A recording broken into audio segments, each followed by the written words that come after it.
Hi guys, ഇന്ന് മുതൽ നമ്മൾ കാണാൻ പോകുന്ന പുതിയ ഡ്രാമയുടെ പേരാണ് ഡെത്ത് ഗെയിം.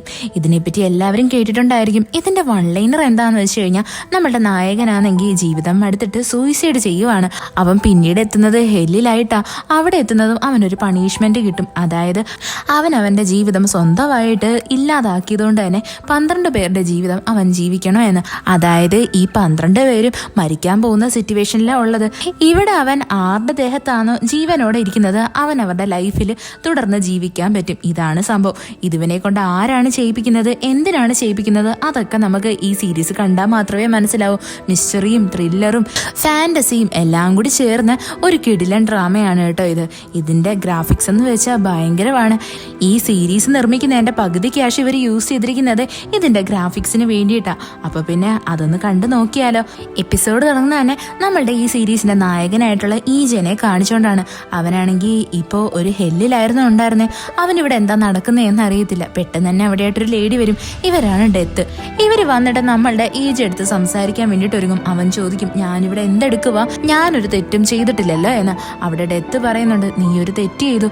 നീ നിന്റെ മരണം വരുന്നതിന് മുന്നേ അതിനെ നീ ഇൻവൈറ്റ് ചെയ്തു. നീ സൂയിസൈഡ് ചെയ്തില്ലേ, അത് തന്നെയാണ് നീ ചെയ്ത ഏറ്റവും വലിയ തെറ്റ് എന്നും പറഞ്ഞിട്ട് അവന്റെ നേർക്ക് ഗണ്ണ് പോയിന്റ് ചെയ്ത് അവനെ അങ്ങ് ഷൂട്ട് ചെയ്യും. പിന്നീട് കാണിക്കുന്ന നമ്മളുടെ ഈജയാണെങ്കിൽ ഒരു ഫ്ലൈറ്റിന്റെ മുകളിൽ നിന്ന് താഴോട്ട് വീഴുന്നതാണ്. അവിടെയായിട്ട് അവന് ജീവനും ഉണ്ടായിരുന്നു. പിന്നീട് അടുത്ത സീനിൽ കാണിക്കുന്ന 7 വർഷങ്ങൾക്ക് മുന്നേ ഉള്ളൊരു കാര്യമാണ്. അവിടെ നമ്മളുടെ ഈജയാണെങ്കിൽ അവന്റെ ഗേൾ ഫ്രണ്ട് ആയിട്ടുള്ള ജീസുവിനെ വിളിച്ചിട്ട് കാര്യങ്ങളൊക്കെ പറയും. അവന്റെ കോളേജ് അവസാനിക്കുന്നതിന് മുന്നേ ആയിട്ട് തന്നെ ഒരു വലിയ കമ്പനിയിൽ ഇന്റർവ്യൂ കൊടുക്കാൻ വേണ്ടിയിട്ട് പോവുമായിരുന്നു. അവന്റെ ഗേൾ ഫ്രണ്ടും അവനെ നല്ലതുപോലെ സപ്പോർട്ട് ചെയ്യും. അങ്ങനെ അവൻ ആ റോഡിൽ കൂടി ഇങ്ങനെ നടന്നു വരുന്നത് പെട്ടെന്ന് തന്നെ ഒരാൾ അവനെ ഇടിച്ചിട്ടിട്ട് ഒരു വണ്ടിയുടെ മുമ്പിലായിട്ട് അങ്ങ് ചെന്ന് നിൽക്കും. അയാൾക്ക് ആക്സിഡന്റ് ആയി നേരെ തെറിച്ച് വന്ന് വീഴുന്നതേ നമ്മളുടെ ഈജയുടെ മുമ്പിലായിട്ടാണ്. അവനാണെങ്കിൽ നല്ലതുപോലെ പേടിച്ചു പോയിട്ടുണ്ടായിരുന്നു. ഈ ആക്സിഡന്റ് ആയ ആളായിരുന്നാലും നമ്മളുടെ ഈജനെ നോക്കിയിട്ട് എന്തോ ഒന്ന് പറയാൻ വേണ്ടിയിട്ട് ശ്രമിക്കും. ഈജ നല്ലതുപോലെ പേടിച്ചു പോയിട്ടുണ്ടായിരുന്നു. അയാളാണെങ്കിൽ അവന്റെ മുന്നിൽ വെച്ച് മരിച്ചും പോവും. പിന്നീട് കാണിക്കുന്ന നമ്മളുടെ ഈജയാണെങ്കിൽ അവന്റെ ഇന്റർവ്യൂ നടക്കുന്ന സ്ഥലത്തായിട്ട് വരുന്നതാ. അവിടെ അവൻ നല്ലതുപോലെ പേടിച്ചു പോയതുകൊണ്ട് തന്നെ നന്നായിട്ട് ആൻസർ ചെയ്യാനൊന്നും പറ്റത്തില്ല. ഇന്റർവ്യൂ അവന് നല്ലതായിട്ട് അറ്റൻഡ് ചെയ്യാനും പറ്റത്തില്ല. അതുകൊണ്ട് തന്നെ അവൻ അവിടുത്തെ ജോലിയും കിട്ടത്തില്ല. അതിനുശേഷം കാണിക്കുന്ന 7 വർഷത്തേക്ക് നമ്മളുടെ ഈജയ്ക്ക് ജോലിയൊന്നും കിട്ടാണ്ട് അവൻ കണ്ട ജോലികളെല്ലാം ചെയ്യുന്നതാണ്. അവനവന്റെ ഡെയിലി നീഡ്സ് മീറ്റ് ചെയ്യാൻ തന്നെ അവൻ ഒരുപാട് കഷ്ടപ്പെടേണ്ടതായിട്ട് വന്നിട്ടുണ്ട്. പല പല ജോലികളും ചെയ്യും, കൂട്ടത്തിൽ തന്നെ ഒരുപാട് ജോലിക്ക് അപ്ലൈ ചെയ്യുകയും ചെയ്യും. എന്നാൽ ഒന്നും തന്നെ അവനെ അക്സെപ്റ്റ് ചെയ്യുന്നേ ഉണ്ടായിരുന്നില്ല. അങ്ങനെ ഇരിക്കാൻ നേരത്തെ ഒരു ദിവസം നമ്മളുടെ ഈജയ്ക്കാണെങ്കിൽ അവൻ ആദ്യമേ ഇന്റർവ്യൂ കൊടുത്ത ആ കമ്പനിയിലെ അവിടെ നിന്ന് വീണ്ടും കോൾ വരും. നമ്മുടെ ഈജ നന്നായിട്ട് പ്രിപ്പയർ ആയിട്ട് ആ ഇന്റർവ്യൂ ഒക്കെ കൊടുക്കും. അവിടെയാണെങ്കിൽ പാർക്ക് എന്ന് പറയുന്ന ഒരാളുണ്ടായിരുന്നു. അയാൾ നമ്മുടെ ഈജ എടുത്ത് ഭയങ്കര കാര്യമായിട്ടൊക്കെ സംസാരിക്കും. ഈജ വിചാരിക്കും ഇത്തവണ അവന് ഉറപ്പായിട്ടും ജോലി കിട്ടുമെന്ന്. അങ്ങനെ അവൻ ഇന്റർവ്യൂ കഴിഞ്ഞിട്ട് പുറത്തോട്ട് ഇറങ്ങുന്നതും അവന്റെ ഫ്രണ്ട് വിളിച്ചിട്ട് പറയും, അതായത് നീ ഏത് മാർക്കറ്റിലാണോ നിന്റെ പൈസയെല്ലാം ഇൻവെസ്റ്റ് ചെയ്തത്, അയാൾ ആ ക്യാഷും എല്ലാം കൊണ്ട് മുങ്ങി എന്ന്. ഇത് കേൾക്കുന്ന ഈജ ഭയങ്കര ഷോക്കായിട്ടുണ്ടായിരുന്നു. അവൻ നേരെ അയാളുടെ വീടിന്റെ മുമ്പിലായിട്ട് വരും. അവിടെ വന്ന് ഒരുപാട് ബഹളം വെക്കും. എന്നാൽ അയാൾ ഡോറൊന്നും തുറക്കത്തില്ല. അവസാനം നമ്മളുടെ ഈജ അവിടെ ഇരുന്ന് ഒരു ഫയർ എക്സ്റ്റിങ്ക്യൂഷർ എടുത്തിട്ട് അയാളുടെ വീട് തല്ലിപ്പൊളിക്കാനായിട്ട് തുടങ്ങും. ഇത് കാരണം നമ്മളുടെ ഈജനെ പോലീസ് പിടിച്ചുകൊണ്ട് വരും. ഇവിടെ നമ്മളുടെ ഈജയുടെ കയ്യിലുണ്ടായിരുന്ന ക്യാഷ് എല്ലാം ഇപ്പൊ നഷ്ടമായില്ലേ. അവിടെ നമ്മുടെ ഈ പോലീസുകാർ പറയാൻ തുടങ്ങും, നീ ഇൻവെസ്റ്റ് ചെയ്തെടുത്ത് റിസ്ക്കും ഉണ്ടായിരുന്നു, അതേപോലെ തന്നെ ലാഭവും ഉണ്ടായിരുന്നു. ഇപ്പോൾ റിസ്ക് ആയി എന്നും പറഞ്ഞിട്ട് ഞങ്ങൾക്കൊരിക്കലും അതിന്റെ പേരിൽ കേസ് എടുക്കാനൊന്നും പറ്റത്തില്ല. ഇവിടെ നമ്മളുടെ ഈജയാണെങ്കിൽ അയാൾക്കെതിരെ കേസ് എടുക്കാനാ പറയുന്നത്. എന്നാൽ പോലീസ് പറയും, എന്തായിരുന്നാലും നിനക്കൊരു വാർണിംഗ് തന്ന് ഞങ്ങൾ ഇവിടെ നിന്ന് പറഞ്ഞു വിടുക എന്നും പറഞ്ഞ് നമ്മളുടെ ഈജനെ അങ്ങ് പറഞ്ഞു വിടും. ഇപ്പൊ അവൻ ഭയങ്കര ഡെസ്പായിരുന്നു. അങ്ങനെ അവൻ നേരെ അവന്റെ ഗേൾ ഫ്രണ്ടിനെ കാണാൻ വേണ്ടി അവളുടെ വീടിന്റെ അടുത്ത് വരാൻ നേരത്ത് അവക്കാണെങ്കിൽ ഒരുത്തൻ ഒരു ഫ്ലവേഴ്സ് കൊടുക്കുന്നത് കാണും. പെട്ടെന്ന് തന്നെ നമ്മളുടെ ഈജെ വിചാരിക്കും, ഒരു പക്ഷേ അവളും ഇപ്പോൾ അവനെ മടുത്ത് കാണും, അവൾക്കിപ്പോൾ പുതിയ ബോയ് ഫ്രണ്ടിനെ കിട്ടിക്കാണും എന്ന്. അങ്ങനെ അവനാണെങ്കിൽ ഇവളുടെ അടുത്ത് വന്ന് സംസാരിക്കാൻ ഒരുങ്ങും. ഇവിടെ നമ്മളുടെ ജീസു ആണെങ്കിൽ അവനൊരു എൻവലപ്പ് കൊടുക്കും. അവള് പറയും, നീ ഇന്ന് ഇന്റർവ്യൂ അറ്റൻഡ് ചെയ്യാൻ പോയതല്ലേ, അപ്പോൾ നിന്റെ കയ്യിൽ ക്യാഷ് കാണത്തില്ല, ഇത് നീ വെച്ചോ എന്ന്. എന്നാൽ നമ്മളുടെ ഈജെ ആണെങ്കിൽ ആ എൻവലപ്പ് അവളുടെ കയ്യിൽ കൊടുക്കും. എന്നിട്ട് പറയും, നിനക്ക് ഞാൻ എന്ത് നാണക്കേടാ അല്ലേ, നീ ഇപ്പം എന്നെ മടുത്ത് കാണും, എന്തായിരുന്നാലും നമുക്ക് ഈ ബന്ധം ഇവിടെ വെച്ച് അവസാനിപ്പിക്കുക എന്ന് പറയും. യഥാർത്ഥത്തിൽ നമ്മളുടെ ജീസുവിനറിയാം ഇവന്റെ മെന്റാലിറ്റി എന്തായെന്ന്. അപ്പൊ അവള് പറയും, നീ കുറച്ചുകൂടെ ഒന്ന് അധ്വാനിക്കുക, അത് കഴിഞ്ഞ് നമുക്ക് കല്യാണം കഴിക്കാം. എന്നാൽ നമ്മളുടെ ഈജെ പറയുന്നുണ്ട്, ഞാൻ ഒരുപാട് അധ്വാനിച്ചു, ഇനി ഇതിൽ കൂടുതൽ എന്നെ കൊണ്ട് പറ്റത്തില്ല, എന്തായിരുന്നാലും നീ ഇനി വേറെ ആരെങ്കിലും കൂടെ സന്തോഷമായിട്ട് ജീവിക്കും, നമുക്ക് ഈ റിലേഷൻ ഇവിടെ വെച്ച് ബ്രേക്ക് ചെയ്യാന്ന് പറഞ്ഞിട്ട് അവൻ ഒരുപാട് ഇമോഷണൽ ആയിട്ട് അവിടെ നിന്ന് പോവാനായിട്ട് ഒരുങ്ങും. കൂട്ടത്തിൽ തന്നെ അവന്റെ ഗേൾ ഫ്രണ്ടിന് അവന്റെ കയ്യിലിരുന്ന എൻവലപ്പില്ലേ അതും കൊടുത്തിട്ടാ പോകുന്നത്. ഇവിടെ നമ്മളുടെ ഈജെ നല്ല സങ്കടത്തിലായിരുന്നു. അത് കഴിഞ്ഞ് അവൻ നേരെ വീട്ടിലെത്തുന്നതും അവിടെയാണെങ്കിൽ ഓണർ അവന്റെ സാധനങ്ങളെല്ലാം പുറത്തെടുത്തിട്ടിട്ടുണ്ട്. എന്താന്ന് വെച്ചാൽ അവർ റെന്റ് കൊടുക്കാത്തത് കാരണം നമ്മുടെ ഈജെ ആണെങ്കിൽ ഭയങ്കര സങ്കടത്തിലാവും. അവന്റെ നല്ല സാധനങ്ങളെല്ലാം മഴയത്ത് നല്ലതുപോലെ ചീത്തയായി പോയിട്ടുണ്ടായിരുന്നു. അങ്ങനെ നമ്മളുടെ ഈജെ ആണെങ്കിൽ അവിടെ തന്നെ രാത്രി സ്പെൻഡ് ചെയ്യും. രാവിലെ ആവുന്നതും അവന് മെസ്സേജ് വരും, അതായത് അവനാണെങ്കിൽ ആ ജോലി കിട്ടിയില്ല, അതിലവർ റിജക്റ്റ് ആയി എന്ന്. ഇതെല്ലാം കാണുന്നത് നമ്മളുടെ ഈജയ്ക്ക് ഭയങ്കര സങ്കടം വന്നിട്ട് അവൻ തീരുമാനിക്കും ഇനിയിപ്പോ അവനെ മരണത്തിന് മാത്രമേ രക്ഷിക്കാൻ പറ്റത്തുള്ളൂ, അവൻ ഇനി ജീവിച്ചിട്ട് ഒരു കാര്യവും ഇല്ല എന്ന്. അങ്ങനെ അവൻ വേഗം തന്നെ മരിക്കാൻ വേണ്ടിയിട്ട് ഒരു ബിൽഡിങ്ങിന്റെ മുകളിലായിട്ട് വന്ന് നിൽക്കും. അവിടെ അവൻ്റെ ഒരു ലെറ്റർ എഴുതി വെച്ചിട്ടുണ്ടായിരുന്നു. അവൻ ആ ബിൽഡിങ്ങിന്റെ മുകളിൽ നിന്ന് എടുത്ത് ചാടുന്നത് കറക്റ്റ് സമയത്ത് തന്നെ അവന്റെ അമ്മയുടെ അടുത്ത് നിന്ന് അവന് കോള് വരും. അത് കഴിഞ്ഞിട്ട് കാണിക്കുന്ന നമ്മളുടെ ഈജെ കണ്ണുറക്കാൻ നേരത്ത് ഒരു ഫ്ലൈറ്റിലായിട്ട് ഇരിക്കുന്നതാണ്. അവനാണെങ്കിൽ കയ്യിലുള്ള ടാബ് വെച്ചിട്ട് അവന്റെ ഫേസ് നോക്കുമ്പോഴാണ് മനസ്സിലാവുന്നത് ഇത് ഈജയുടെ ഫേസ് അല്ല, പകരം വേറെ ഏതോ ഒരാളുടെ ആയിരുന്നു. അവന്റെ അടുത്തായിട്ട് തന്നെ ഒരു പെൺകുട്ടി ഇരിപ്പുണ്ട്. അവളുടെ പേരാണ് ഡെത്ത്. അവളാണെങ്കിൽ അവിടെയായിട്ട് നമ്മളുടെ ഈജെ എഴുതിയ ആ ഒരു ഡെത്തിന്റെ ലെറ്റർ ഇല്ലേ, അതും വെച്ചിരിപ്പുണ്ടായിരുന്നു. അവള് പറയും, നീ എന്നെ വെറുതെ കളിപ്പിക്കുകയല്ലേ ചെയ്തത്, നിന്റെ സമയം എടുക്കുന്നതിന് മുന്നേ തന്നെ എന്നെ നിന്റെ അടുത്തോട്ട് ഇൻവൈറ്റ് ചെയ്തിട്ട് സത്യത്തിൽ അതെന്ത് വലിയ തെറ്റാണെന്ന് നിനക്കറിയാവോ, അതിനുള്ള ശിക്ഷ നിനക്ക് കിട്ടിയേ പറ്റത്തോളം എന്ന് പറഞ്ഞിട്ട് നമ്മുടെ ഈജേനെയും കൊണ്ട് ഒരു വലിയ ഒരു തൂണ് കണക്കത്തെ ഒരു സംഭവത്തിന്റെ അടുത്തായിട്ട് ഇവനെ കൊണ്ടുവരും. എന്നിട്ട് അവനെ ആ ഒരു കൊക്കയുടെ മുകളിൽ നിന്നായിട്ട് തള്ളി എങ്ങിടും. നമ്മളുടെ ഈജി ആണെങ്കിൽ ഒരുപാട് മോൺസ്റ്റേഴ്സിനെയൊക്കെ തട്ടിയാണ് അവിടുത്തെ ആ ഒരു വലിയ കടൽ പോലത്തെ സംഭവത്തിൽ ചെന്ന് വീഴുന്നത്.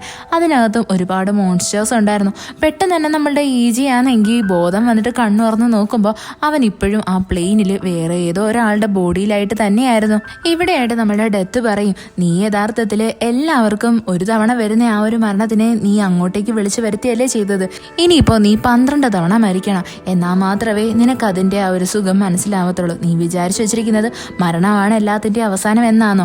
എങ്കിൽ അങ്ങനെയല്ല, മരണമാണ് എല്ലാത്തിൻ്റെയും തുടക്കം എന്നും പറഞ്ഞിട്ട് നമ്മളുടെ ഈജനെ പറഞ്ഞ് മനസ്സിലാക്കും. അവൻ പറയും, എനിക്ക് ജീവിക്കണ്ട, ഞാൻ ജീവിക്കണ്ട എന്ന് പറഞ്ഞല്ലോ. അവിടെയായിട്ട് ഡെത്ത് പറയും, നീ ഒന്ന് ട്രൈ ചെയ്ത് നോക്ക്, ഇതിൽ ആരുടെയെങ്കിലും ജീവൻ നിനക്ക് രക്ഷിക്കാൻ പറ്റിക്കഴിഞ്ഞാൽ നിനക്ക് അവരുടെ ലൈഫിൽ ജീവിക്കാൻ പറ്റും, നീ അതിന് സാധിക്കൂ എന്ന് നോക്ക്, എന്തായിരുന്നാലും അതത്ര നിസ്സാരമാണെന്ന് നീ വിചാരിക്കേണ്ട എന്നും പറഞ്ഞിട്ട് ഡെത്ത് അവിടെ നിന്നങ്ങ് പോവും. പെട്ടെന്ന് തന്നെ ഈ ഫ്ലൈറ്റിനാണെങ്കിൽ എന്തോ സംഭവിച്ചിട്ട് അത് ക്രാഷ് ആവാൻ പോകുന്നത് പോലെ വരും. പെട്ടെന്ന് തന്നെ നമ്മളുടെ ഈജി ആണെങ്കിൽ അവിടെ ഇരുന്ന ലൈഫ് ജാക്കറ്റ് ഒക്കെ എടുത്തിട്ടിട്ട് നല്ലതുപോലെ പ്രിപ്പയർ ആയിട്ടിരിക്കും. പെട്ടെന്ന് തന്നെ അവിടേക്ക് എയർ ഹോഴ്സസ് വന്നിട്ട് പറയും, നിങ്ങൾ എന്തുവായി ചെയ്യുന്നത്, ഇതിപ്പോൾ തന്നെ നേരെയാവും, ഇത് ജസ്റ്റ് മേഘങ്ങളുടെ ഇടയിൽ കൂടി ഫ്ലൈറ്റ് കയറിയേണ്ടതാണ് എന്ന്. എന്നാൽ ഈജെ പറയും, ഇത് പെട്ടെന്ന് തന്നെ ക്രാഷ് ആവാൻ പോവുക എന്ന്. എന്നാൽ എയർ ഹോഴ്സസ് പറഞ്ഞതുപോലെ തന്നെ ഫ്ലൈറ്റ് പെട്ടെന്ന് തന്നെ നോർമലാവും. അങ്ങനെ നമ്മളുടെ ഈജി ആണെങ്കിൽ ആ ഒരു ഫ്ലൈറ്റിൻ്റെ അകത്തൊക്കെ കയറി നോക്കും. അതൊരു പ്രൈവറ്റ് ജെറ്റ് ആയിരുന്നു. നമ്മുടെ ഈജയ്ക്ക് മനസ്സിലാവും, അതായത് ഇവൻ വലിയൊരു പണക്കാരനാണ് എന്ന്. എന്താന്ന് വെച്ചാൽ ആ ഫ്ലൈറ്റിനകത്ത് അതിന് വേണ്ടിയിട്ടുള്ള സാധനങ്ങളുണ്ടായിരുന്നു. പെട്ടെന്ന് തന്നെ ഒരു ക്രിസ്റ്റൽ പോലത്തെ സംഭവം ഇവൻ്റെ അടുത്തേക്ക് വരും. പെട്ടെന്ന് തന്നെ നമ്മുടെ ഈജി അതിൽ പിടിക്കുന്നതും അവന് വേഗം തന്നെ അവൻ്റെ മെമ്മറീസ് എല്ലാം വരാനായിട്ട് തുടങ്ങും. അതായത് ഇവൻ ആരുടെ ബോഡിയിലാണോ ഉള്ളത് അവൻ്റെ. നമ്മളുടെ ഈജി ആണെങ്കിൽ ഒരു കമ്പനിയിൽ ഇന്റർവ്യൂ കൊടുക്കാൻ പോയില്ലേ, ആ കമ്പനിയുടെ ഓണറിന്റെ മൂത്ത മോനാണ് ഇവൻ. ഇവൻ ഒരുപാട് സ്വത്തും കാര്യങ്ങളൊക്കെ ഉണ്ട്. അവനവൻ്റെ അച്ഛൻ്റെ കൂടെയൊക്കെ നല്ലൊരു റിലേഷൻഷിപ്പ് തന്നെയാണ് കീപ്പ് ചെയ്യുന്നത്. ഇതൊക്കെ കാണുന്നത് നമ്മളുടെ ഈജയ്ക്ക് നല്ല സന്തോഷം. അവൻ വിചാരിക്കും, ഇത്രയും വലിയൊരു പണക്കാരൻ്റെ ബോഡിയിൽ ജീവിക്കാൻ പറ്റുക എന്ന് പറഞ്ഞാൽ അതൊരു ഭാഗ്യം തന്നെയാണ്. ഞാൻ ഏത് കമ്പനിയിലാണോ വർക്ക് ചെയ്യാൻ ആഗ്രഹിച്ചത് അതിൻ്റെ മുതലാളിയുടെ മോൻ്റെ ദേഹം തന്നെ എനിക്ക് കിട്ടിയല്ലോ എന്ന് പറഞ്ഞ് അവൻ സന്തോഷിച്ചിട്ട് വിചാരിക്കും, ഇവനെ ഒരിക്കലും ഞാൻ മരിക്കാൻ സമ്മതിക്കത്തില്ല എന്ന്. എന്നാൽ പെട്ടെന്ന് തന്നെ ആ ഫ്ലൈറ്റിൻ്റെ എഞ്ചിനിലായിട്ട് തീ പിടിച്ചിട്ട് ആ ഫ്ലൈറ്റ് ക്രാഷ് ആവാൻ വേണ്ടിയിട്ട് പോകും. നമ്മളുടെ ഈജെ നന്നായിട്ട് പേടിച്ചു പോയിട്ടുണ്ടായിരുന്നു. ഫ്ലൈറ്റിനകത്ത് ഫുള്ള് നല്ലതുപോലെ തീ പിടിക്കും. അങ്ങനെ നമ്മളുടെ ഈജെ ആണെങ്കിൽ ആ തീയിൽ വെന്തങ്ങ് മരിച്ചു പോവും. പിന്നീട് കാണിക്കുന്ന ഈജെ വീണ്ടും ആ ഹെല്ലിലായിട്ട് വരുന്നതാണ്. അതൊരു പ്രത്യേക സ്ഥലമായിരുന്നു. അവിടെ എത്തുന്നത് നമ്മളുടെ ഡെത്ത് അവൻ്റെ അടുത്ത് പറയും, ഇനി നിന്റെ കയ്യിൽ വെറും 12 ചാൻസ് മാത്രമേ ഉള്ളൂ എന്ന്. അതേപോലെ തന്നെ അവിടെയായിട്ടൊരു ക്ലോക്കും ഉണ്ടായിരുന്നു. അതിനകത്തും കാണിക്കും അവൻ്റെ ഒരു ചാൻസ് മിസ്സാക്കി എന്ന്. കൂട്ടത്തിൽ തന്നെ അവിടെയായിട്ട് ഈ ഡെത്ത് ആണെങ്കിൽ അവളുടെ കയ്യിലായിട്ട് ഒരു 11 ബുള്ളറ്റും വെച്ചിട്ടുണ്ട്. അപ്പൊ നമ്മളുടെ ഈജെ ചോദിക്കും, ഇതെന്തിനാ എന്ന്. അപ്പോൾ ഡെത്ത് പറയും, ഇതെല്ലാം നിന്നെ വെടിവെക്കാൻ വേണ്ടിയിട്ടുള്ളതാണ്, ഇത് നിന്റെ ഓരോരോ ചാൻസ് ആണ്. ഇതിനകത്ത് ഓരോ ബുള്ളറ്റും നിന്റെ തലയിൽ വരുമ്പോഴും നീ പുതിയ പുതിയ ആൾക്കാരുടെ ദേഹത്തായിട്ട് ചെല്ലും. അവിടെ നമ്മളുടെ ഈജെ ചോദിക്കും, അല്ല ഞാൻ അവിടെ നിൽക്കാൻ നേരത്ത് ഒരു വൈറ്റ് ക്രിസ്റ്റൽ എൻ്റെ അടുത്ത് വന്നായിരുന്നു, അതെന്തുവാ എന്ന്. അപ്പോൾ നമ്മളുടെ ഡെത്ത് പറയും, അത് അവരുടെ മെമ്മറീസ് ആണ്, കൂട്ടത്തിൽ തന്നെ അവരുടെ എബിലിറ്റീസും നിനക്ക് കയ്യിൽ കിട്ടും, അതുകൊണ്ട് തന്നെ നിനക്ക് എന്ത് വേണമെങ്കിലും ചെയ്യാൻ പറ്റും എന്ന് പറയും. അപ്പോൾ നമ്മളുടെ ഈജെ ചോദിക്കും, അല്ല അവർ മരിക്കാൻ പോകുന്നേ ഒരു സിറ്റുവേഷനിൽ എൻ്റെ ആത്മാവ് എങ്ങനെയാണ് അവരുടെ ബോഡിയിൽ കയറുന്നത്, അപ്പോൾ അവരുടെ ആത്മാവ് എവിടെ പോകും? അപ്പോൾ നമ്മളുടെ ഈ ഡെത്ത് പറയും അവർ മരിക്കാൻ പോകുന്നു എന്നുള്ള സിറ്റുവേഷനിൽ പെട്ടെന്ന് തന്നെ അവരുടെ ആത്മാവ് അവിടെ നിന്നും ആ ബോഡി വിടും. ആ ടൈമിലാണ് നിന്റെ ആത്മാവ് അതിൻ്റെ അകത്തോട്ട് കയറുന്നത് എന്ന്. ഉടനെ തന്നെ നമ്മളുടെ EJ പറയുന്നുണ്ട്, എന്തൊക്കെയായിരുന്നാലും എന്നെ ഇപ്പോഴും വിട്ടത് ഒരിക്കലും രക്ഷപ്പെടാൻ പറ്റാത്തൊരു സ്ഥലത്തായിരുന്നു, ഞാൻ എന്ത് ചെയ്തിട്ട് രക്ഷപ്പെടാൻ പറ്റിയാനെ? ഉടനെ തന്നെ ഡെത്ത് പറയും, അത് തന്നെയാണ് നിന്റെ പണിഷ്മെന്റ്, നിനക്ക് ഒരിക്കലും അതിൽ നിന്ന് രക്ഷപ്പെടാൻ പറ്റത്തില്ല. അപ്പോൾ നമ്മളുടെ EJ ചോദിക്കും, ഒരു പക്ഷേ ഞാൻ 12 ഡെത്തിനകത്തും മരിച്ചു പോയി കഴിഞ്ഞാൽ അടുത്തത് എന്തുവാ എന്ന്. അവിടെയായിട്ട് ഡെത്ത് പറയുന്നത് നിന്നെ നരകത്തിലോട്ട് പറഞ്ഞു വിടും എന്നും പറഞ്ഞിട്ട് അവിടെയുള്ളൊരു വാതിൽ കാണിച്ച് അവനെ ആ നരകം കാണിച്ചു കൊടുക്കും. അവിടെ ഫുള്ളും ചുട്ടുപൊള്ളുന്ന തീയും തീക്കനലും ഒക്കെ ആയിരുന്നു. ഇത് കാണുന്ന നമ്മളുടെ EJ ഭയങ്കരമായിട്ടും പേടിച്ചു പോകും. അവനങ്ങനെ അവിടെ വന്നിരുന്ന് നല്ലതുപോലെ കരയാൻ തുടങ്ങും, ഞാൻ എന്ത് തെറ്റ് ചെയ്തിട്ടാണ് എന്നോട് ഇങ്ങനെയൊക്കെ കാണിക്കുന്നത് എന്ന്. അപ്പം നമ്മളുടെ ഡെത്ത് വന്നിട്ട് പറയും, ഞാൻ സ്വയം വരാണ്ട് നീ എന്നെ ക്ഷണിച്ചു വരുത്തിയതല്ലേ, അത് തന്നെയാണ് നീ ചെയ്ത ഏറ്റവും വലിയ തെറ്റ് എന്ന്. ഇവിടെയായിട്ട് നമ്മളുടെ EJക്കാണെങ്കിൽ നരകത്തിൽ പോകാൻ ഒട്ടും താല്പര്യം ഉണ്ടായിരുന്നില്ല. പെട്ടെന്ന് തന്നെ ഡെത്ത് പറയും, നീ ഏതെങ്കിലും ഒരാളുടെ ജീവൻ രക്ഷിച്ച് അവരുടെ ബോഡിയിൽ തന്നെ നിൽക്കുവാണെങ്കിൽ നിനക്ക് നരകത്തിലോട്ട് പോകേണ്ട ആവശ്യമേ വരുന്നില്ല എന്ന്. അങ്ങനെ നമ്മളുടെ EJ അതിന് വേണ്ടിയിട്ട് റെഡിയാവും. ഡെത്ത് അങ്ങനെ വീണ്ടും അവൻ്റെ നെറ്റിയിലായിട്ട് ഷൂട്ട് ചെയ്യും. പെട്ടെന്ന് തന്നെ നമ്മളുടെ EJ ആണെങ്കിൽ വീണ്ടും ആ ഒരു ആകാശത്തിൽ നിന്ന് താഴോട്ട് വീഴുന്നത് പോലൊരു ഫീലാ വരുന്നത്. പെട്ടെന്ന് തന്നെ നോക്കുമ്പോൾ എന്തുവാ, നമ്മളുടെ EJ ആണെങ്കിൽ സ്കൈ ഡൈവിങ് ചെയ്യുന്ന ഒരാളുടെ ദേഹത്തായിട്ടാണ് ഇപ്പം എൻ്റർ ആയിരിക്കുന്നത്. നമ്മളുടെ EJക്കാണെങ്കിൽ ഒരു തേങ്ങയും അറിയത്തില്ലല്ലോ, അവനാണെങ്കിൽ അവിടെ കിടന്ന് കറങ്ങി കളിക്കും. പെട്ടെന്ന് തന്നെ അവിടെയായിട്ട് ഇവൻ്റെ ക്യാമറാമാൻ വന്ന് ഇവനെ എങ്ങ് കയറി പിടിക്കും. അപ്പോഴവിടെയായിട്ട് ആ വൈറ്റ് ക്രിസ്റ്റലും വരുന്നുണ്ടായിരുന്നു. നമ്മളുടെ EJ പെട്ടെന്ന് തന്നെ അത് അബ്സോർബ് ചെയ്യും. പെട്ടെന്ന് അവന് മനസ്സിലാവും, അതായത് ഇപ്പോഴവൻ വന്നിരിക്കുന്നത് ഒരു ഫേമസ് ആയിട്ടുള്ള സ്കൈ ഡൈവിങ് ചെയ്യുന്ന ഒരാളുടെ ദേഹത്തായിട്ടാണ്. അവനൊരു കമ്പനി പറഞ്ഞിട്ടുണ്ട്, നീ ഇതേപോലെ പാരച്യൂട്ട് ഒന്ന് യൂസ് ചെയ്യാണ്ട് ഇതേപോലെ സ്കൈ ഡൈവ് ചെയ്യുവാണെങ്കിൽ നിനക്ക് ഒരുപാട് ക്യാഷ് കയ്യിൽ തരാം, അതേപോലെ തന്നെ നിന്നെ ഒരു വലിയ കമ്പനിയുടെ ഓണറും ആക്കാം എന്ന്. അതുകൊണ്ട് തന്നെ നമ്മളുടെ EJ ഇപ്പോൾ വിചാരിക്കും, ഇത്രയും ക്യാഷ് കിട്ടുന്നതല്ലേ, ഒന്ന് ട്രൈ ചെയ്തേക്കാന്ന് പറഞ്ഞിട്ട് അവൻ അവിടെ ഡൈവ് ചെയ്യാൻ വേണ്ടിയിട്ട് തുടങ്ങും. ക്യാമറാമാൻ്റെ എല്ലാം സപ്പോർട്ടെല്ലാം അവൻ മാറ്റി വയ്ക്കും. ഇവിടെ അവന് നല്ല കോൺഫിഡൻസ് ഉണ്ടായിരുന്നു. ആ ക്രിസ്റ്റൽ കിട്ടിയത് കൊണ്ട് തന്നെ നമ്മളുടെ EJക്കാണെങ്കിൽ ഇപ്പോൾ നല്ലതുപോലെ ഡൈവ് ചെയ്യാനുള്ള ആ ഒരു കഴിവുമൊക്കെ കിട്ടിയിട്ടുണ്ടല്ലോ. അവന് അവിടെ ഒരു പോയിന്റ് ഉണ്ട്, അവിടെ വേണം അവൻ ലാൻഡ് ആവാൻ വേണ്ടിയിട്ട്. നമ്മളുടെ EJ ആണെങ്കിൽ മാക്സിമം അതിലോട്ട് ലാൻഡ് ആവാൻ നോക്കും, എന്നാൽ അവൻ്റെ തല വന്ന് തറയിലായിട്ട് ഇടിക്കുന്നത്. ആ സെക്കൻഡിൽ തന്നെ അവൻ മരിച്ചു പോവുകയും ചെയ്യും. യഥാർത്ഥത്തിൽ ഇതെല്ലാം TV-യിൽ ആൾക്കാർ കണ്ടുകൊണ്ടിരിക്കുമായിരുന്നു. എല്ലാവരും പ്രതീക്ഷിക്കും ഇവൻ കറക്റ്റ് ആ ഒരു ലാൻഡിങ് സ്പോട്ടിൽ തന്നെ ലാൻഡ് ആവുമോ എന്ന്. എന്നാൽ നമ്മളുടെ EJക്ക് തെറ്റ് പറ്റിയതാണ്. വീണ്ടും അവൻ ഹെല്ലിലായിട്ട് വരും. അവിടെ അവൻ ചോദിക്കും, എനിക്ക് രക്ഷപ്പെടാനുള്ള ചാൻസസ് ഉണ്ടായിരുന്നു, പിന്നീടും എനിക്ക് രക്ഷപ്പെടാൻ പറ്റിയില്ലല്ലോ എന്ന്. ഇവിടെയായിട്ട് ഡെത്ത് പറയുന്നത് തന്നെ അതാണ് നിനക്കുള്ള ശിക്ഷ. ഇവിടെയായിട്ട് നമ്മളുടെ EJ ചോദിക്കും, അതിനുവേണ്ടി ഞാൻ എന്ത് തെറ്റാ ചെയ്തത്? ഞാൻ എൻ്റെ ജീവൻ എടുത്തു, ഞാൻ വേറെ ആർക്കും ഒരു ദോഷവും ഉണ്ടാക്കിയിട്ടില്ലല്ലോ. അപ്പോൾ നമ്മളുടെ ഡെത്ത് പറയും, നീ അത് മാത്രമേ ചെയ്തിട്ടുള്ളൂ, നീ വേറെയും തെറ്റ് ചെയ്തിട്ടുണ്ട്. എന്നാൽ നമ്മളുടെ EJക്ക് എന്താണെന്ന് മനസ്സിലാവത്തില്ല. അപ്പോൾ നമ്മളുടെ ഡെത്ത് പറയും, നീ അങ്ങനെയാണെങ്കിൽ എന്താണെന്ന് സ്വന്തമായിട്ട് പോയി കണ്ടുപിടിച്ചാൽ മതിയെന്ന്. അവിടെ നമ്മളുടെ EJ പറയാൻ തുടങ്ങും, എനിക്കാണെങ്കിൽ ഒന്നുമില്ലായിരുന്നു, എന്നെ സ്നേഹിക്കാനും ആരുമില്ല, എന്നെ സ്നേഹിക്കുന്ന പെൺകുട്ടിയും വേറൊരാളിനെ ചൂസ് ചെയ്തു, അങ്ങനെയുള്ള കുറേ കാര്യങ്ങളൊക്കെ വന്നതുകൊണ്ടാണ് ഞാൻ അവസാനം എൻ്റെ ജീവൻ എടുക്കാൻ തീരുമാനിച്ചത് എന്ന്. എന്നാൽ നമ്മളുടെ ഡെത്ത് അവിടെ പറയും, നീ ഇപ്പോഴും നീ ഒരു തെറ്റും ചെയ്തിട്ടില്ല എന്നല്ലേ വിചാരിച്ചേക്കുന്നത്, അത് നീ സ്വന്തമായിട്ട് കണ്ടുപിടിച്ചാൽ മതി എന്ന് പറഞ്ഞിട്ട് അവനെ വീണ്ടും ഷൂട്ട് ചെയ്യും. അത് കഴിഞ്ഞിട്ട് നമ്മളുടെ EJ ആണെങ്കിൽ എൻ്റർ ആവുന്നത് ഒരു ഹൈസ്കൂൾ കുട്ടിയുടെ ദേഹത്തായിട്ടായിരുന്നു. അവനാണെങ്കിൽ നോക്കുമ്പോൾ അവിടെ ഇരിക്കുന്ന ഒരു ചെറുക്കനാണെങ്കിൽ ഒരു മൊബൈലിൽ നോക്കിയിട്ട് എന്തൊക്കെയോ പറഞ്ഞ് കളിയാക്കുന്നുണ്ട്. പെട്ടെന്ന് തന്നെ നമ്മളുടെ EJക്കാണെങ്കിൽ ഭയങ്കരമായിട്ട് അങ്ങ് ദേഷ്യം വരും. അവനാണെങ്കിൽ ഈ ചെറുക്കനെ അടിക്കാനായിട്ട് വരുന്നതും കറക്റ്റായിട്ട് അവൻ ആ ഒരു വൈറ്റ് ക്രിസ്റ്റലില്ലേ അത് കിട്ടും. അതായത് ഈ കൊച്ചു ചെറുക്കനെ തന്നെയാണ് എല്ലാവരും ബുള്ളി ചെയ്തുകൊണ്ടിരിക്കുന്നത്. ഇവനാണെങ്കിൽ ഇവൻ്റെ അച്ഛൻ നഷ്ടപ്പെട്ടു, അമ്മ മാത്രമേ ഉള്ളൂ. അവൻ അങ്ങനെ ഭയങ്കര ഡിപ്രസ്ഡ് ആയിട്ട് സ്വന്തമായിട്ട് മരിക്കണമെന്നാണ് തീരുമാനിച്ചുകൊണ്ടിരിക്കുന്നത്. ആ ഒരു ടൈമിലാണ് നമ്മളുടെ EJ അവൻ്റെ ശരീരത്തിലായിട്ട് എൻ്റർ ആവുന്നത്. അപ്പോൾ നമ്മളുടെ EJ വിചാരിക്കും, ഇവൻ്റെ പ്രശ്നങ്ങളെല്ലാം ഞാൻ സോൾവ് ചെയ്ത് കഴിഞ്ഞാൽ ഉറപ്പായിട്ടും അവനെ അതിനെപ്പറ്റി ചിന്തിക്കത്തില്ല, എനിക്ക് ഇവൻ്റെ ശരീരത്തിൽ നല്ലതുപോലെ ജീവിക്കാൻ പറ്റുമോ എന്ന്.